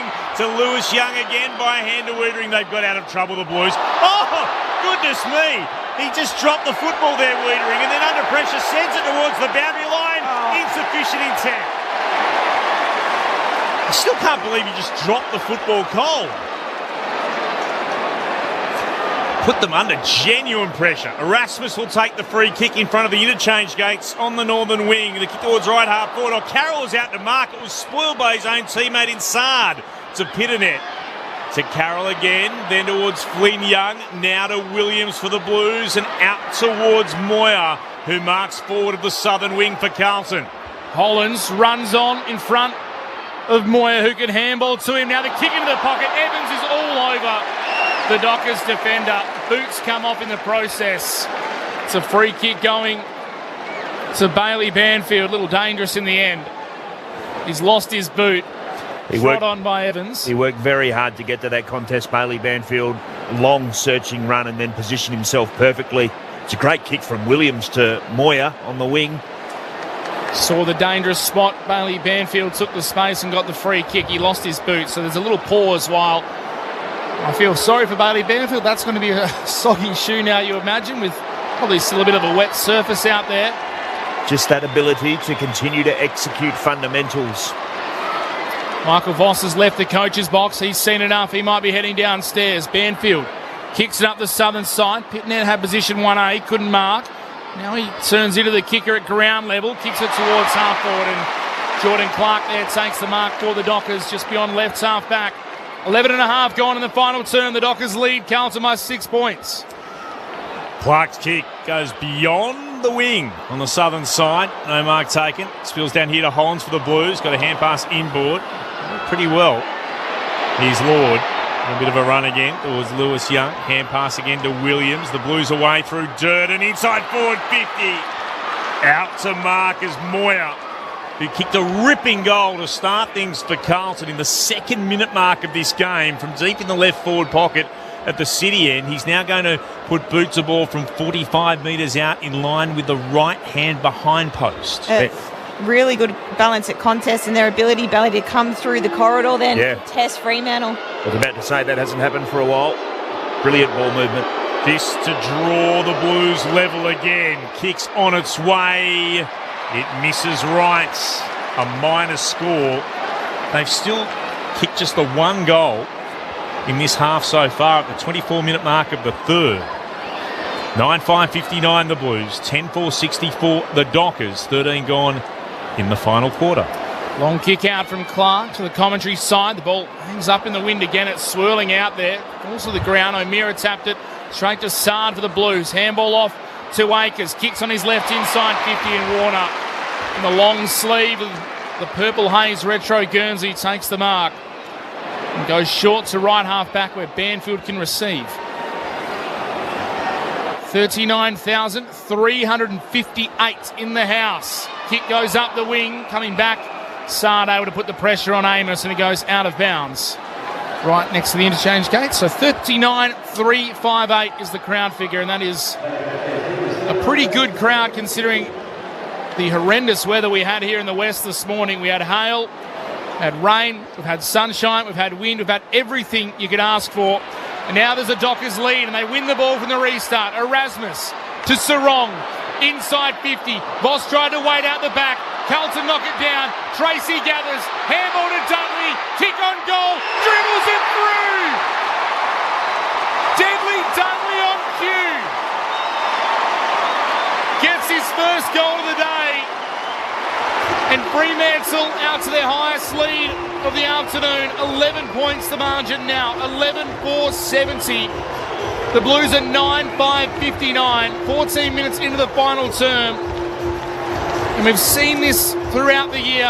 Carlton just fading in second halves. Peter Balcara, Antonio. Was their dominance at stoppage? That's their third goal for the term and third goal from stoppage. Belly, we called it at halftime that they needed to make a change, and they clearly have. Just an incredible ability to win the ball from inside to out and just spread and backing your team and method, and really good shape inside forward 50. Dudley gets on the end of it. I love the unselfishness from Josh Tracy as well with the long handball to Dudley. He could have had a shot at goal, but gave it to a teammate in a better position. So they've kicked the last 4 and 7 of the last 8 now, Fremantle. Out to an 11-point lead. Jackson against De Koning. They've got a telling tap. Trying to wrap this up. I'll get the free kick here. Lord was taken a little bit high. It comes out towards De Koning. Will kick inside forward 50. Conks brought it to ground, straight into the path of Mackay. He couldn't gather. Out to the side. Durden shoots, but misses. Had a shot on goal from no more than 30 out. In line with the left hand behind post. He's missed left. Another minor score for the Blues. 9-6-60. They trail by 10. The Dockers are 11-4-70. 16 gone in the final term. Sunday footy on ABC Sport. Long kick out from Ryan. De Koning with a fist over the top of Jackson. Down to Cripps by hand. Back to De Koning. Kicks towards centre half forward. Ends up with Fogarty. His kick, a shocker off the side of the boot. Towards right half forward. Motlop gathers. 55 out. His kick smothered by Chapman. Turned over. Erasmus to Brayshaw. Now to Warner. Takes a bounce down the southern wing. Needs to be precise with the kick. It was almost perfect to Dudley. Just too hot for him. As Wiedering took it. Almost taken to ground by Voss. Shook the tackle. They're still alive, Carlton, but they're under pressure. Carroll's kick up the wing looking for Motlop. Had it punched away. Spills down to Hollins. His kick smothered. Stays in bounds. Brayshaw gathers. Tries to step inside one. Does so successfully. Kicks it back up to the contest forward of the wing. And a strong mark taken by Lewis Young under all of that. It's chaotic, it's frantic, it's the Dockers by 10, 16 gone in the last. There's still plenty of time for the Blues. The kick is to right half forward. Mackay couldn't mark. At the bottom, Cripps got tackled by Brayshaw, just got a hand pass out. McDonald gives away a free kick. No doubt about that. It was the non-controlling umpire who called it out of all of that. It's going to Hewitt, who is immediately involved in some push and shove with O'Meara, and those two have been at it for a fair bit of the day. They haven't called the free kick at all. That's incredible. I would have thought absolutely he was taken high. Meantime, now the Warner Dockers gets one. Yeah, the Dockers will get a free kick. Want to take it high. If I was Carlton, I would be furious with that decision. And Warner ducks too. Goodness me. That's shocking umpiring. Warner moves it towards left half back and Chapman marks. Blues by 10. I'm sorry, I'm still shaking my head. However, that wasn't called. Hewitt nearly got his head taken off. Kick us towards left half forward for the Dockers. Mopping it up here, the Blues. And sent it back from whence it came. Motlop underneath, but that was well done by Warner. Took a mark. The kick was dangerous inboard, but Banfield was able to ride the challenge, and he takes the mark right in the middle of the centre square. 11-4-70 to 9-6-60. Dockers over the Blues. 18 gone in the last. Thought about going backwards, Banfield. Instead, kicks towards Voss at left half forward. He didn't take the mark, but he roved it, gave it straight to Hollins, who can now run down the southern side. Kicks it up towards Mackay over his head. McDonald tracks it back first, and is happy to see it off hands out of bounds. Well, McDonald and Brennan Cox have done a terrific job on Mackay, who's presented really hard and weighed in with tackles, but I think the Fremantle key defenders have done a pretty good job today. Shallow throw in. Both rucks almost stopped like they thought it'd be recalled. In the end, it spills to O'Meara. It'll be tossed back in. That wind is certainly swirling down there. Umpire throws the ball aloft to Koning, tapping it down, looking for Motlop, stolen by Sarong. His kick up the wing is too wide, out of bounds on the full. So Carlton will have it back. There's plenty of time for them to throw one last shot. There's a bit going on off the ball between O'Meara. Might have been Hewitt on this occasion. The Blues will go forward to centre half forward. Coming out trying to mark it was McDonald. He spills it. Jackson through traffic was tackled. Now O'Meara also couldn't break through for the Dockers, tackled by Hewitt. Ball up attacking side of the centre square. Carlton's end. They trail the Dockers by 10 points. Ball up into the air. Jackson palmed it down straight to Cripps. Immediately kicks the Blues into the right forward pocket. Bounced off the legs there of Mackay. Came to Williams. Moved it short. Trying to run out of trouble was Durden. And played the mark. Played the mark. That's just bizarre. He played on. This is reminiscent of what happened on Friday night also. But this time it's gone the way of the Carlton player, even though he played on. They've called it back. Durden had it, moved on immediately after Williams sent it to him, and now he's gone back and can have the shot, but he has stepped off his line. He was going. The Blues might have deserved one, though. Let's find out. Durden has a shot at goal. It's across the face, the Dockers fans. No, it's through. Durden's got it. Durden with a vitally important kick for the Blues. He brings them in 4 points. Deep in the right forward pocket, he was able to put it through. And I cannot believe that he was allowed to play it or allowed to take that. The kick, he's taken the mark, he's stepped away and stepped off his line, run down in that tackle, and the umpire has said, no. I don't reckon he thought it was 15, which I don't know if it was either. Well, that's why Durden's played on. Yeah. And he was right. It wasn't 15. Yeah. But the umpires allowed him to come back and have a shot at goal. 4 points the difference. 10-6-66. That's Carlton to 11-4-70 the Dockers. 21 gone in the last. There has been some questionable umpiring decisions in this last 5 minutes. For both sides, by the way. He played on too quick for the whistle. That's on Corey Durden. You wait for the whistle, if it doesn't come, off you go. But he thought it wasn't 15. Ball back in the middle. The Dockers trying to go forward. Lord slaps it Carlton's way. Cripps gathered. Tackled by Darcy. Somehow got a handball free. Warner crashes in for the Dockers. And now Darcy and Cripps having a wrestle off the ball. Well, massive 7 minutes in the context of Fremantle's season here. They have a 4-point lead, the home side. Carlton coming strong. Erasmus put his head over it. Gave it to Switkowski. His kick was smothered. So too was Cripps. Darcy gets it going Fremantle's way. Sard can't take the mark on the southern wing. Murphy Reid was brilliant. Tapped the ball to himself. Kicks towards half forward. But Cowan out to meet it. Takes the mark.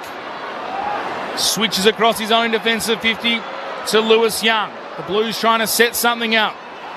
Short now by foot to Hollins. Left half back. Just inside his own defensive 50. Screaming at someone to come at him. No one will. Kicks towards Akers in the end. And he kicks it too wide, out of bounds on the full. And the former Docker has to give it back to his former teammate, Nathan O'Driscoll. And the umpire having a conversation over an inch or two on the mark. O'Driscoll has the ball in hand.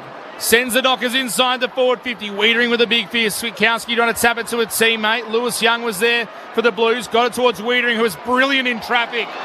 Got it to Evans.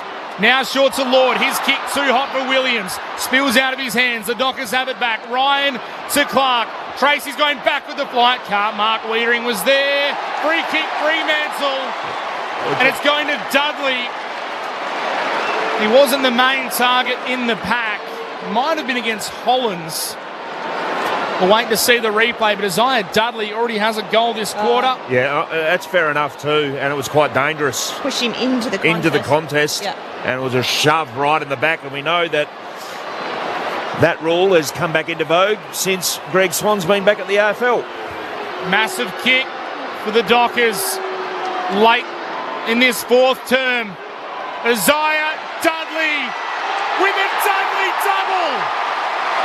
Celebrates to the crowd. His second goal pushes the margin back out to 10 points. And cometh the moment, cometh the little man, the shortest in the comp. Takes Fremantle to 12.476. Carlton 10.666. As AC/DC rings out around Perth Stadium. 23 minutes gone. Cara Antonio and Peter Bell. Yeah, a clear free kick there, as we've mentioned. And again, just making the most of your opportunities. What, with 5 minutes to go, it's still anyone's game. 10 points. You just think, though, if Fremantle can get the next one, it may be a little bit too hard for Carlton. Whereas roles reverse, if Carlton get the next one, it's game on. Yeah, there's plenty of time left, and Carlton have had some great looks in this last quarter. So game's not over by any stretch, and you feel like there's a few twists and turns to come. Dudley do right with two. He's now taking a little rest on the bench. The bounce to Koning against Darcy. De Koning got the fingertips to it. It came down the direction of Cripps. Couldn't take it cleanly. Spilled to Lord. Tackled by Jackson. Into the turf. Ball up the court. It's got very dark in the last few minutes. Lights taking full effect. Still very blustery here. De Koning won it down. Spilled out in the direction of Hollands. Tried to get it to Williams. Thought he was held without it. Jackson tapped it towards Switkowski. Hurriedly moved it towards the wing. Frederick overran it. Sarong didn't. Wonderful pick up at full pace. Put his head over it, gathered it, kicked quickly towards right half forward. Haynes intercepted. Came towards side. Tackled. Just got it out. Bolton to Lewis Young. His hand pass to Haynes. Holding the ball. Well, first of all, it didn't amount to much, but the ground ball was one of the best ground balls I've ever seen by Caleb Sarong. And then Fremantle's forward pressure, and there's a Carlton player down as well. I think it's Sard who copped a massive Bolton tackle. I didn't think it was outside the rules. It was just powerful from Bolton, and Fremantle's forward pressure then, something that they're not great at, has created this shot at goal, and hopefully Sard's okay. He's not looking the best at the moment. He got actually. He got a Brayshaw knee as he ran past. Totally an accident, but I thought it was a tackle initially, but he copped a knee to the head from Brayshaw. And that was a great pick-up from the umpire too. It looked like Lewis Young had got the hand pass out, but it was more a swing at the ball, and he threw it. And that's the reason why, not holding the ball. Incorrect disposal against Lewis Young. Meantime, Sard, after being absolutely smashed, getting one. No deliberate, of course, from Brayshaw. As Peter Bell said, he just went to ground as Brayshaw was trying to run by and got the right shin into the face. He's coming off the ground. Blood pouring from his nose. Holding up the towel to try and mop some of it off. As Carroll has come back on. Round of applause for Sard. Yeah, he looks to be doing a lot better, which is great. And a massive kick for Pat Voss, and get the odometer out if he kicks this, because he's going to set a land speed record, I reckon. He was involved as well. I think it was him and Tracy and another play that laid a couple of big hits and big tackles. So Just needs to go back. He's done all the hard work. Just needs to go back and convert. What a moment this is for Patrick Voss. 1 goal today. He's shown he can deliver in the big moments, in the big games. They lead by 10, Fremantle. To put it out to a 16-point lead. He'll be putting boots of ball from 35 metres out. Kicks on its way. Get prancing, Paddy! He's got his second. Fremantle have got their 13th. And as we close in on full time, that'll make it very tough for the Blues from here. The Dockers by 16 points, 13-4-82 to Carlton 10-6-66. 28 minutes gone in the final term here at Perth Stadium. Sunday footy on ABC Sport, on ABC Radio, Sport Digital, and on the ABC Listen app. Our experts, Cara Antonio and Peter Bell. That pickup. Yeah, back to Sarong. The Sarong pickup. It was going full speed and reminded me Andrew McLeod used to be able to do that, full speed and just pick it up off the deck. But great forward pressure from Fremantle, culminating in the Voss set shot at goal. It was almost the outside of the hand he used initially, the reverse claw, and then he swung it back around, back in the middle. Carlton's leaders standing up. Cripps wins it to Hewitt, goes forward. It's marked by Durden. They need a quick response, the Blues. Runners coming past. Man on the mark, 48 metres out. Durden plays on. Kicks from 55. It's carrying a long way to the goal line. De Koning and Cox wrestling has punched over the line. It's a minor score. Carlton, 10-7-67. Fremantle, 13-4-82. Clearly going to throw everything at the win here, Carlton. So just their win game scenario, which will be fast, play on, straight down the corridor, take risks. Here's Clark, the kicking duties, long towards right half back. Turns it over. Haynes out to mark, 80 from goal. Oh, the kick is a stinker. It's out of bounds on the full. Fremantle will get the free kick in the right back pocket. So much at stake for what it means for the Dockers at the end of this round. Right now they're in 5th. Lose and they're in 8th.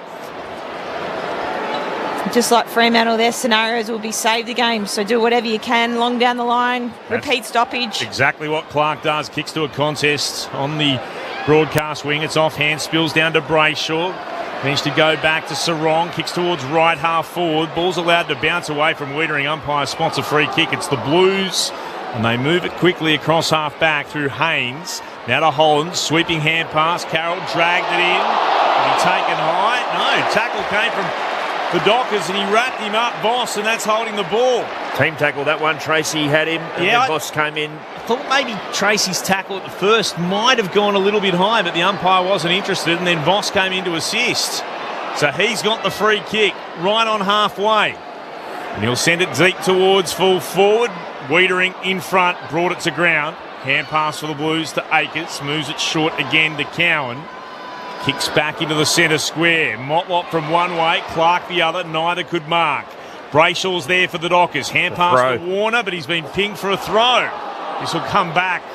Be taken here by Mackay. And he'll take it quickly for Carlton out towards left half forward. They need to kick 3 goals, the Blues. Mackay's kick out towards Hollands, works off it by the veteran in O'Meara, then tumbles the ball up the commentary wing. If it goes out, it'll be insufficient intent. It stays in. Cripps is forced to pick it up. Tries to dance around Tracy. Grubbers a kick along the wing towards Akers. He's shoved to ground by Jackson, then loses possession.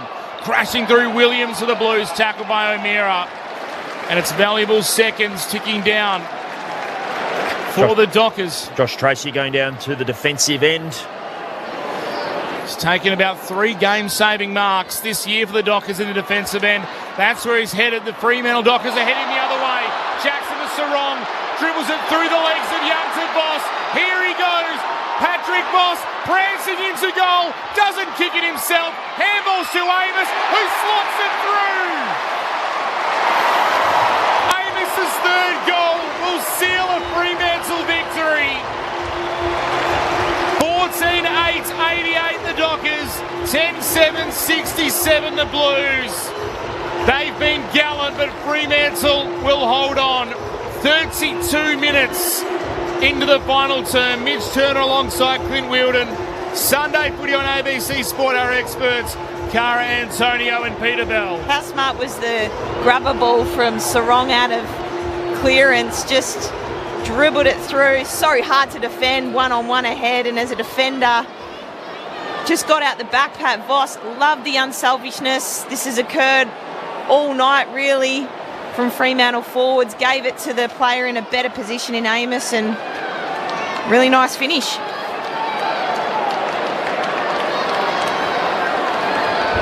Took them a long time to find the lead, the Dockers. But they're going to win their 14th game of the season. They're going to finish round 21 in 5th spot. Up by 21 points. Bounce from the umpire, not a great one. Pitnet won it down, it went to Cripps, to Hollins. Tackled by the opposite four. That's holding the ball. Darcy got him, slung him around, put his head into the turf. There was no way Hollins was getting past him. Good form of Sean Darcy, goes on a bit of a run and then kicks into the left forward pocket. Front position though was Pitnet. That'd be 50 as well, just chopped out of his hands. By Voss? Yep. So he'll go charging forward, Pitnet, brought into the middle of the ground. He'll play on by hand, he'll move it to Hollins. Spears it inside forward 50 off the hand of Ryan. He goes back to gather himself. It's a hand pass out towards Warner. He'll clear beyond defensive 50 to left half back. Mark's taken there by Switkowski. Switkowski knows there's not long to go. He'll soak up all the time he can. And then he'll send it long down the line. Off hands at the back. Bolton has it for the Dockers. Lost his footing, spun away from Cowan, then got tackled, swept the hand pass forward to Voss. Runs the 50 out. What a way to finish. He gets picked up into the air as the Dockers celebrate a win. He's now got his third. Unselfish a moment ago. He now puts 3 next to his name. It is party time for those in purple after what was a very anxious 3 quarters at Perth Stadium.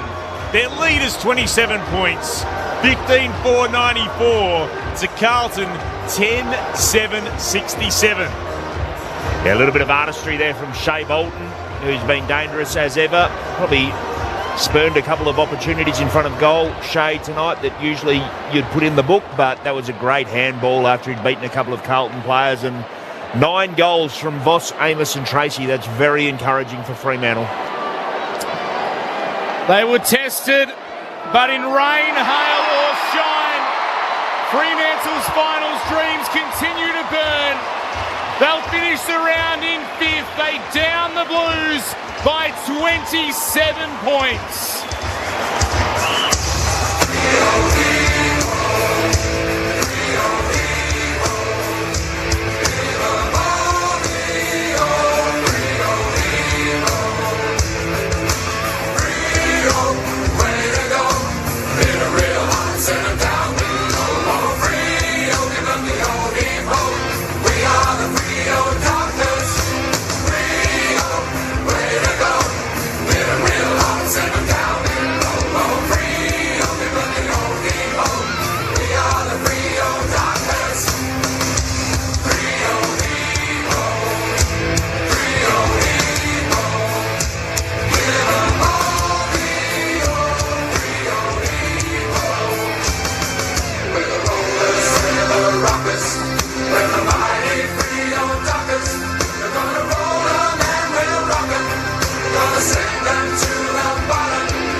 So the retro Freo song as the Dockers in their retro purple haze jumper of 2003, win 10 of their past 11 games, and they finish the round in 5th spot.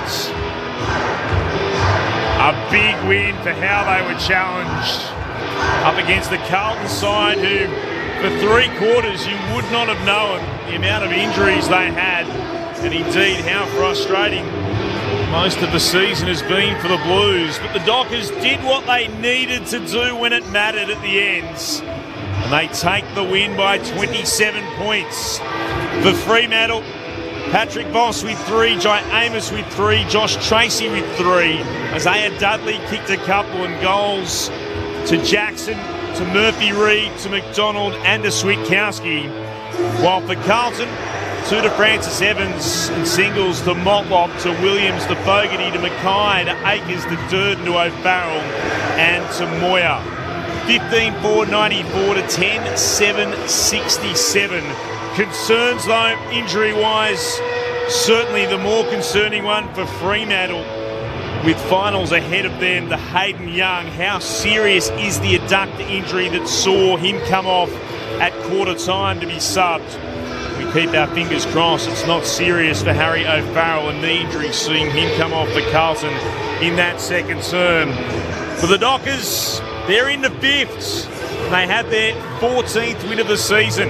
Peter Bell and Cara Antonio sum it all up for us on ABC Sport. Well, a great game, and clearly a game of 2 halves where Carlton dominated the first half and Fremantle reset at half-time. They got some clearance back in their game, and in the end, not only did they get back in the game on clearance, it became the threat that it usually is, and they manufactured a lot of score out of it.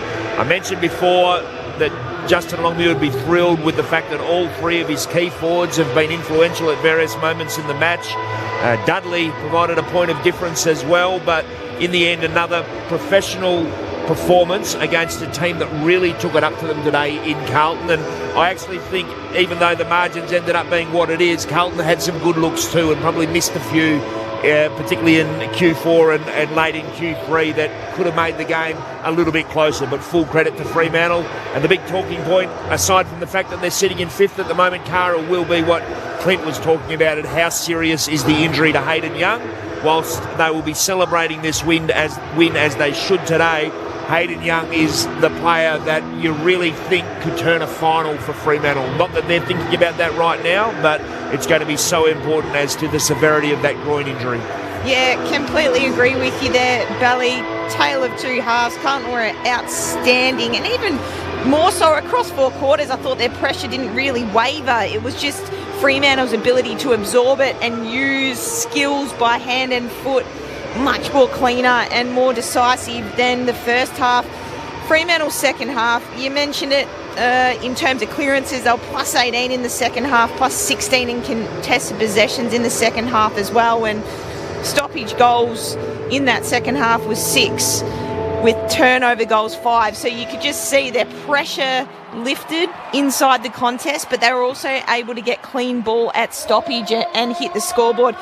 You're right with Hayden Young, you're just hoping and crossing everything that it's just more precautionary and it's a little strain or a little awareness, and they've, pulled it quite early, but you just never know. And for someone like Hayden, he's had a number of soft tissue injuries, unfortunately, in the past and most recent. So positive thoughts down to the Fremantle rooms, but we'll have to obviously wait and see and hear what comes of that.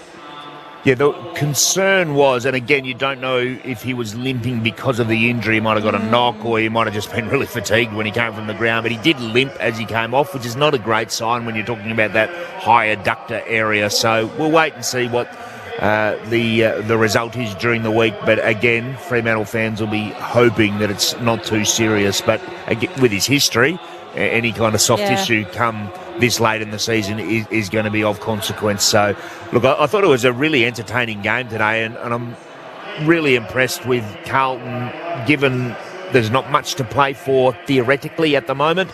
The attitude that they brought in, their pressure was really intense and at its best, particularly early, and Fremantle for a long time in the match had no way of dealing with it, and to their credit, they reset and then they lifted their pressure to somewhere around where Carlton's was. They started kicking the ball more instead of handballing and inviting more pressure, and that proved pivotal in the second half as the game opened up a bit more. They looked so much more dangerous and scored as a result. Billy, just watching Hayden Young, he's out there with his teammates now. He's in the full tracksuit kit, as you would be, because one, it's freezing, and freezing in Perth terms, and two, it's still bucketing down with rain. If it was super serious, would he be out there? Questions I pondered myself, or would they have been making sure that he wasn't potentially getting even colder out in the middle? Yeah, I wouldn't read too much into that, except for it's probably more positive. The fact that he's walking around, it's certainly positive that he's not limping and he's not on crutches or anything like that, and he's looking fairly comfortable, but they can be tricky, those adductors or the groin area there, so you don't really know what you're dealing with until you get the scan in and so he pulls up in 24 hours' time once he's cooled down a bit more. Really liked some things that Carl Warner did late in the game, and he's really come on as a player. He's had to work really hard for his opportunity. People who are listening might not realise for a while there, even a couple of years ago, he's playing reserves at Peel while he's on Fremantle's list, and he's just improved. And what I like about him is he's got his toughness and contest to a really high level, but he's aerial. He's a good mark. He can intercept, and he's that in-between size, so he can defend on the small guys but still hit up and take an intercept mark when required. Let's go down into the Victorious Dockers rooms. Shea Bolton's been down there for some time. The rest of the team making their way in. That's where we find a Cash Fotodara. Cash. Thanks, Clint. Yeah, you're right. Shea Bolton has been down here for a while. Sort of came in through the back entrance, so not sure what that was about, but he's joined his teammates now in the circles. They got a massive cheer as they came down the race. And here they go. Freo, way to go. In real Hudson down below. Oh, Freo, no we go. We are Freo Dockers. Freo, way to go. In real Hudson down below. Oh, Freo, no we go. We are Freo Dockers. Definitely a relieved atmosphere down here. Didn't always look like it was going to be a comfortable 4-goal victory for Freo, but we'll hopefully have a player to chat about it with very soon. And you're looking very fetching down there in your ABC Perth red beanie too, Akash. Well done to you. Makes you stand out. There you are in the back of the shot that we're watching on the big screen. I like the red beanie. It's very good. Always keen to hear from you. If you've got a comment you want to make or indeed ask a question to Peter or to Cara, or just give us your thoughts, and I will continue to go through your favourite Fremantle jumpers, because we'll have a few minutes with the Dockers, as they do always go in for a team meeting before we hear anyone from the Dockers camp. In the meantime, though, Luke Jackson caught up with Fox Footy post-game about the emotions following that win with Kath Loughlin's. Let's have a listen. It is a bit of relief, and Carlton, they're a great side. It doesn't matter where they are on the ladder, so every game's going to be hard from now, and we just want to keep momentum going in the finals, hopefully. And just the last one, great win, but heartbreaks for Hayden Young, another injury today. Did you feel for him? Yeah, I'm not too sure what Youngie did, but I saw him on the back bench there, and it's not a good sign, that. So we'll wrap our arms around Youngie. He's a great player for us, so hopefully he's back soon. What sort of difference does it make? And I know you touched on this straight after the siren, but Hayden Young's ability to not just win the ball in the middle, to deliver inside forward 50, but also occasionally to swing the ball if you go across half-back, which you can play as well, that ability to escape, kick out and hit someone and make something of that. Is it overblown to say that he could be the key, his availability to how far Fremantle could go in this final series? I wouldn't go that far, but he is the player that you think is most likely to turn a final when it's tight and close, by the quality of his possessions, by the fact that he's the most likely of those mids to be able to be swung forward, kick a goal, take a mark, and impact that way. So, yes, he's an exceptional player, but Fremantle, they do have some depth there, and they'll say we're not reliant on any one player. And when you think about it, particularly over their winning streak in the last 10 weeks, that has been true. And it's been an improvement, because in the past, if Sarong's cut completely out, then Fremantle haven't been able to manufacture the win. But I think even since that Sydney game when that happened, you've seen Brayshaw lift. Jackson's done some amazing things as a midfielder. Erasmus comes in and does his bit today. So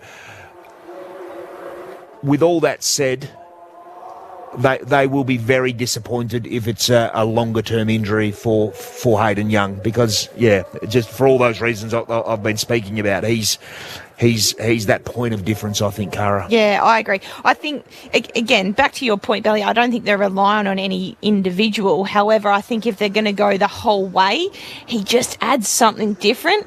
And for Fremantle to, yes, they beat Collingwood the other week, but the likes of your Adelaides, even Brisbane on their best day, Geelong, I just think he adds something different, and he's hard to defend. You can throw him anywhere. So I'm crossing everything that he's okay, but I just think if they want to go the whole way, he is the missing piece to the puzzle. Yeah, really simply, they're a much better team with him in the team. No problems with that, but they have been very even as a team this year as well.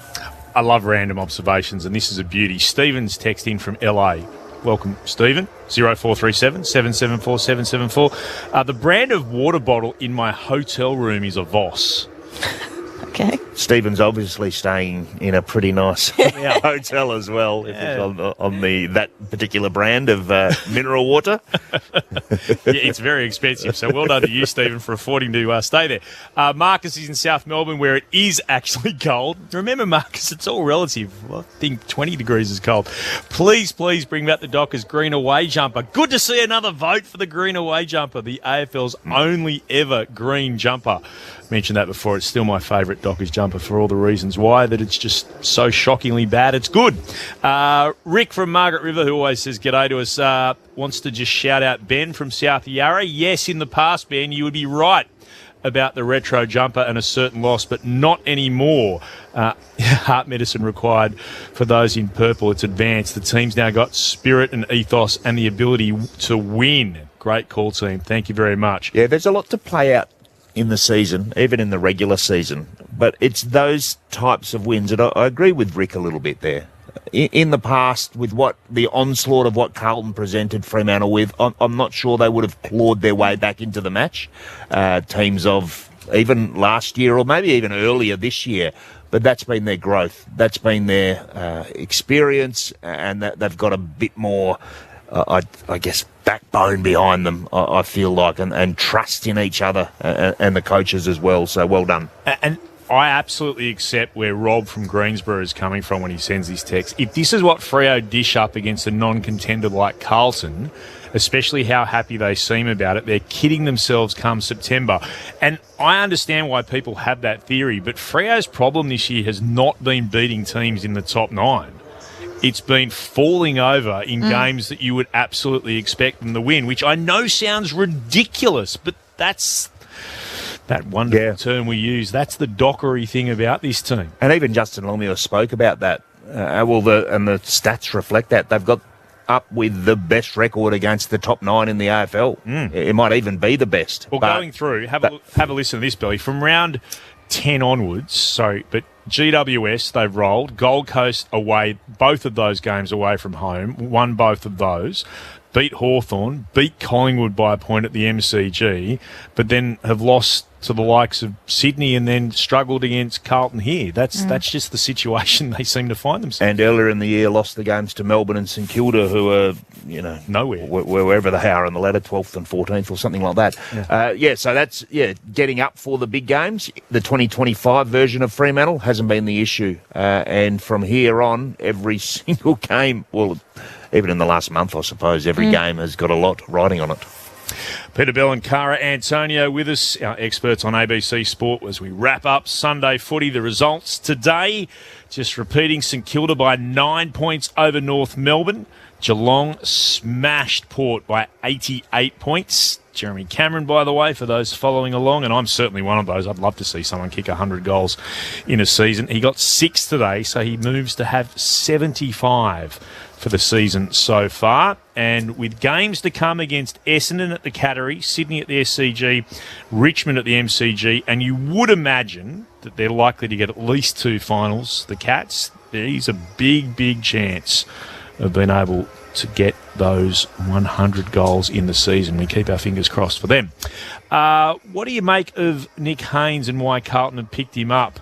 Along with some real hometown umpiring says our correspondent. There was some bad umpiring both ways today. Changed momentum, such as the Jackson push. Haynes cost Carlton a number of goals in the last quarter. How did you assess Nick Haynes today? I think that's a bit harsh. Yeah. I don't remember exactly the moments that the correspondent is talking about. I thought that he intercepted quite well at times. Took 7 marks. Yeah.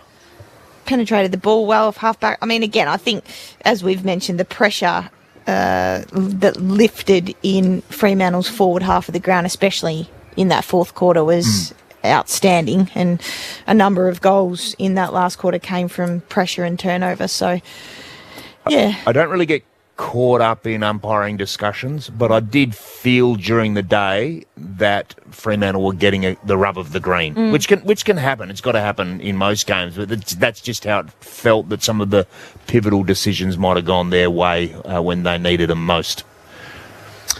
Pete from Ballarat, it's taken Freo 3 and a bit quarters to get on top of Carlton with no Curnow. Not sure it's screaming finals to me, which again we suggest. I understand why there's that theory, but I think it's not quite a fair reflection on what Freo can do, because we've seen them play substantially. What is 100% true is if teams come at Fremantle like Carlton did in the first half during finals, then they won't be able to claw their way back in if they can't deal with that level of pressure and match it. But you know, if you're a glass half full person, it's very difficult to arrest momentum when it's against you like that, and particularly in the way that Fremantle did, where they took away a weakness in the first half and then ended up being a great strength in the second half with their ability to score particularly. Let's head down into the Fremantle rooms. Akash Vodadara is there. Akash. Thank you, Clint. I've got the Fremantle spearhead, Josh Tracy, alongside me. Josh, great win, but you didn't have it all your own way. What was the message from Justin at half-time to get the game back on your terms? Just to get back to valuing the right things and winning the contest, because we didn't show up in the first half in that area of the game, and lack of supply up to us. We struggled with Edley as well, and we're a little bit indecisive and unpredictable with that. So once we sorted that out, we had the game, especially the second half, on our terms. How did you find it out there as a key forward in what were pretty difficult conditions? Yes and no. It was. I feel like the rain didn't really play a factor, but the wind was outrageously strong, and can't say I've played in wind like that before, especially in the stadium environment. So that was probably the only challenge. Only down the away end, but that was about it.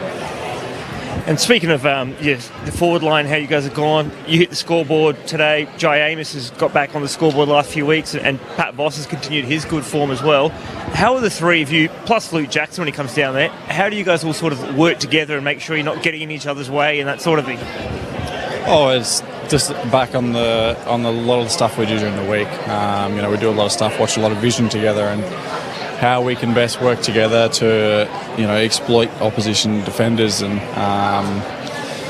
today again, another great spread of goal kickers, which is something we're trying to achieve, not just being backed into 2 or 3 guys kicking our score. Let's head upstairs. We've got Clint Wilden and our experts Peter Bell and Cara Antonio. Hey Josh, Cara here. Congratulations on the come-from-behind win. We noticed up in the box early on, Voss going to Wiedering, but Wiedering trying to get to you. Was there a plan leading into the game to try and take him out of the game? There was, yeah. It was something we were going to try and fight through, and we thought we got the better of it, and then it made us a little bit untidy ahead of the ball, so we dropped it and just stuck to our guns. Yeah, no, and I thought it really worked, obviously, in that second half when you were able to get more supply in the forward half of the ground. We mentioned about, I suppose, half-time and JL's messaging, but was there a clear stat or a couple of stats that you just needed to get on top of to I suppose, arrest momentum and get it back on your terms? I think clearly centre bounce was one that was pointed out, and once you turn that around and give us any form of supply, we knew we were going to try and take advantage of, and we did. JT, well done on the win. Was there any discussion at half-time? Because I thought either Carlton's pressure meant that you guys were handballing too much, or just the usual sort of Fremantle stoppage play where there was a lot of handball really played into Carlton's hands, and in the second half you're a lot more direct took more forward movement, if you like it, and kicked the ball more. Was there any talk about that at halftime? Yeah, there was, and it was a lot of player-driven, to be honest. There was quite a bit of frustration out there, and we were trying to get the messaging across to kick a lot more, and we're passing the pressure a little bit when we're handballing the ball around. So, and that stemmed on the back of us not giving us forwards a look, and we knew if we took territory and were able to pressure their backs, that it would play into our hands. And really encouraging that bit of play late in the game. Look, a lot of people think forward play is obviously marking and leading and everything else, but that pressure that you and Jai and I think Pat Voss ended up, Shea Bolton was involved as well with that sort of forward frontal tackling pressure. That'll be one that comes up pretty good in the review, I would have thought. Yeah, definitely, and that's kind of what we want to base our game off, and especially in the front half is something we've got a strong focus of, and really getting after the opposition in situations and moments like that. And Dudley, he certainly brought a point of difference and looks an incredibly popular player just with his quality and his ability to get a hand in. And for a player of his size, and the bit that I'm really impressed with, when he's caught in one-on-one marking contests, he actually doesn't get beat too often. He just finds a way to bring it to ground where he's absolutely lethal. Yeah, he's a special talent, Duds, and he's a great kid. Clearly got some exceptional small forwards to learn off down there as well, and he comes in and plays with flair, and he values the right things and plays a great role for us. And yeah, I've never seen anyone back him into a corner or outmark him. He's the way he plays is so strong for us, and we love having him down there. Josh, it's Clint Wilden here. We always hear from the defenders about how they like to hang out and sort of spend time together and sort of have those sort of groups. Are the forwards the same? Do you guys all hang out together? Do you do stuff together around the place when you're even not at the club? I'll be honest, no. Right. We operate a bit differently to the backs there. You don't want to be a part of that crew, I'll tell you what. Jesus Christ.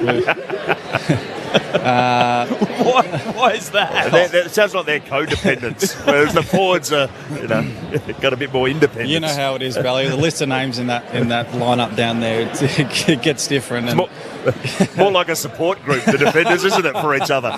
Yeah, literally. Starting with their coach too. It's, I don't know, it's something that we've kind of got our own little groups, and we've got our groups within the forward line, but not saying that we don't spend a lot of time together during the week to work on our craft and, look to come together to achieve a common goal. But probably, not as tight-knitted away from the club as other groups might be. I did wonder, because you are so unselfish the way that you play, and we've seen Jai Amos for a number of weeks would have that role to drag another defender away, and of course never gets any credit, never gets any stats for that sort of thing. And you had a couple of weeks when you were doing a lot of that hard work and people are going, he hasn't kicked any goals, but you were doing what was required for the team, and it seems you have a tremendous link. And today you all kicked 3 goals apiece, 9 goals between you. It's fascinating how it plays out on the field.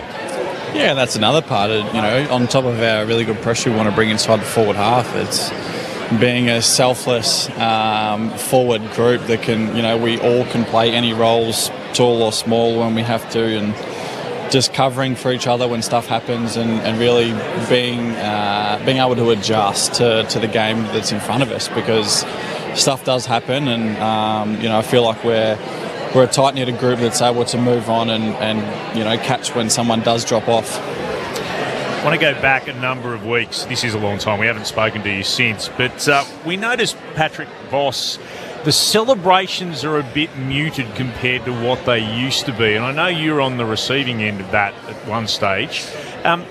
Did anyone actually have to say, mate, don't burn all your tickets running around after a goal? There's a bit more going on out here. Well, I think JL told him after the first one when he poked me in the eye about round 3, and he said, mate, you got... and he got real nervous too, because I spent about 15 minutes on the bench, and he was real nervous of what was going to come of that. But I think he knew after that scenario or that situation that he had to rein it in, but he's still good. He's amazing. You just can't go throwing around high fives willy-nilly. These things can go terribly wrong. No.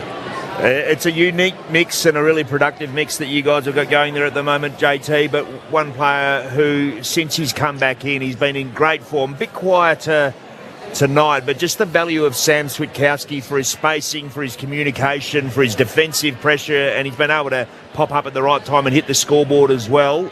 Just his value, if you could talk to us a little bit about that. Yeah, and it's a lot more than just the football aspect that he brings. He is such a good leader for us, and helps me lead the boys, and especially with him being up higher in the ground, he can really keep an eye on those guys. And I like to say, takes the workload off me a little bit, and really grow the group in that aspect. Congratulations on the win. Always good to chat. Josh Tracy downstairs. Cheers for having a yarn with us. Thank you. Josh Tracy in the victorious Fremantle Dockers rooms. Very measured, isn't he? Very composed. How old is Josh? I should know this. He's what, 23? Josh is 22. 22. I would have guessed 23, yeah. Yeah, 22. Rookie list selection, which is a great selection from David Walls and his team. And don't sleep on Josh Tracy. A lot of talk will be when Alex Pearce decides his time's up as a captain. Who knows when that will be, by the way. The immediate discussion will be Sarong, Brayshaw, Sarong. Josh Tracy's leadership is growing every day, along with Hayden Young is another one you could throw into the mix when that time comes. But I'm just so impressed with just the way he speaks, first of all, then, and the things that he's talking about and clearly values. But just out on the ground, his leadership has just gone to a whole new level, and his ability to identify what is the right thing to do at this particular point in the game. He's a big presence, isn't he? Big presence. And he leads with actions as well. Like, that's what I love about him. For a big boy, like, he comes at the footy, he crashes packs, he tackles, he follows up at ground level. He's got it all. And if you feel like you don't want to weigh in defensively, it becomes very difficult when you see your big power forward doing it and leading from the front. And realistically, he's just demanding that of you as well. So it actually inspires you into action as well, which I guess is a big part of what leadership actually is. Yep. We'll get the votes in the Footballer of the Year and also the Christian Medal in just a moment. But let's check in with the Carlton camp and their coach, Michael Voss, is speaking to the media downstairs. Yeah, boys, I thought we're fantastic in the first half. Probably some of the best football we've played this year. Appetite for the contest, and probably the best pressure that we've put on an opposition team. And to be fair, I felt like we sort of maintained that for most of the game. Like a mature side probably does. A confident side that's now on on a bit of a roll. They're able to steady the ship and keep playing the same way and ask the question back of us. So, look at both teams. They've, one's had 88 odd tackles and the other one's had 85. Both teams were going at each other pretty hard. But maybe just a little bit more consistent method, a little bit more patience, taking your moments when you need to, gets the game in the end. But we end up losing the game, obviously with a few goals kicked late. As much us chasing the 5 points or the 10 points down as it was their good play. They were obviously able to close out the game very strongly, and we couldn't obviously bridge that gap. What was behind that start? Your record on the road hasn't been great this year. Is it just nothing to lose? Go out and have a crack? No, I don't think it's so much as about that. With the season over, I think there's obviously a style of football you're still trying to play, and a lot gets talking about identity and what you want to see, and we'll keep coaching it hard. And we spoke about this a few weeks ago around finishing the season strong, and I'm pleased to see that while the season's been taken away from us, that as a competitor, the 4 points still matters to us. That the person that we're playing beside still matters to us, and we get energised by that. That's the intrinsic motivation that we need to be able to get us ready for our next match and holds us in good stead for the future while we go through this period of time where we're not obviously going to figure in the finals this year. Third quarters this year, opposition sides have been able to get momentum against you in third quarters, and it happened again today. A bit different this one. I felt like the fight was still well and truly on, and we had still 2 or 3 moments through that third quarter that we should have finished plays and we didn't quite kick our goals. And the question was being asked back at us, but I felt like we were still hanging in that fight. I think in previous games we'd be definitely accused of, not bringing the intensity and the concentration that's required to be able to, when an opposition brings a little bit added pressure, for us to be able to steady the ship. I don't think that was the case tonight. I just felt Fremantle really dialed it up, and they adjusted a few things. They took a little bit more territory around the clinches, and we just couldn't defend it for long enough. It's not often you see an 11-1 tally in centre bounce over a half of footy. What did you think you were doing particularly well in that part of the ground? Yeah, so it was a little bit of both. We were sort of centre square bounce, and they were winning around the ground, and that probably the game swung probably based on that. The clearance, the territory, around ground. Obviously, we were able to lose, and they were able to score off the back of that after defending the stoppages really well in the first half. And I felt like most of what we wanted, we got. The style of football we wanted to play, we were playing. Obviously in the second half they got on top of us around clearance, and some of their better players just started to almost will themselves at the ball a bit. They took the game forward a little bit harder.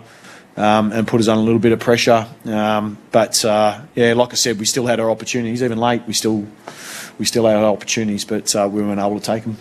So games to come for the Blues. They've got Gold Coast at the Docklands, Port at the Docklands, and then Essendon at the MCG. While for Fremantle, to wrap up their season, the 3 games ahead of them, Port in Adelaide, and then a massive 2 weeks to finish the year. Brisbane here in Perth, and then the Western Bulldogs at the Docklands. Let's get the votes in the ABC Footballer of the Year. Peter Bell, Cara Antonio. All right, 1 vote, Luke Jackson. 27 touches, 21 of those contested. The 12 ground ball gets 8 clearances, kicked a goal, 6 tackles. It was a fairly rounded game.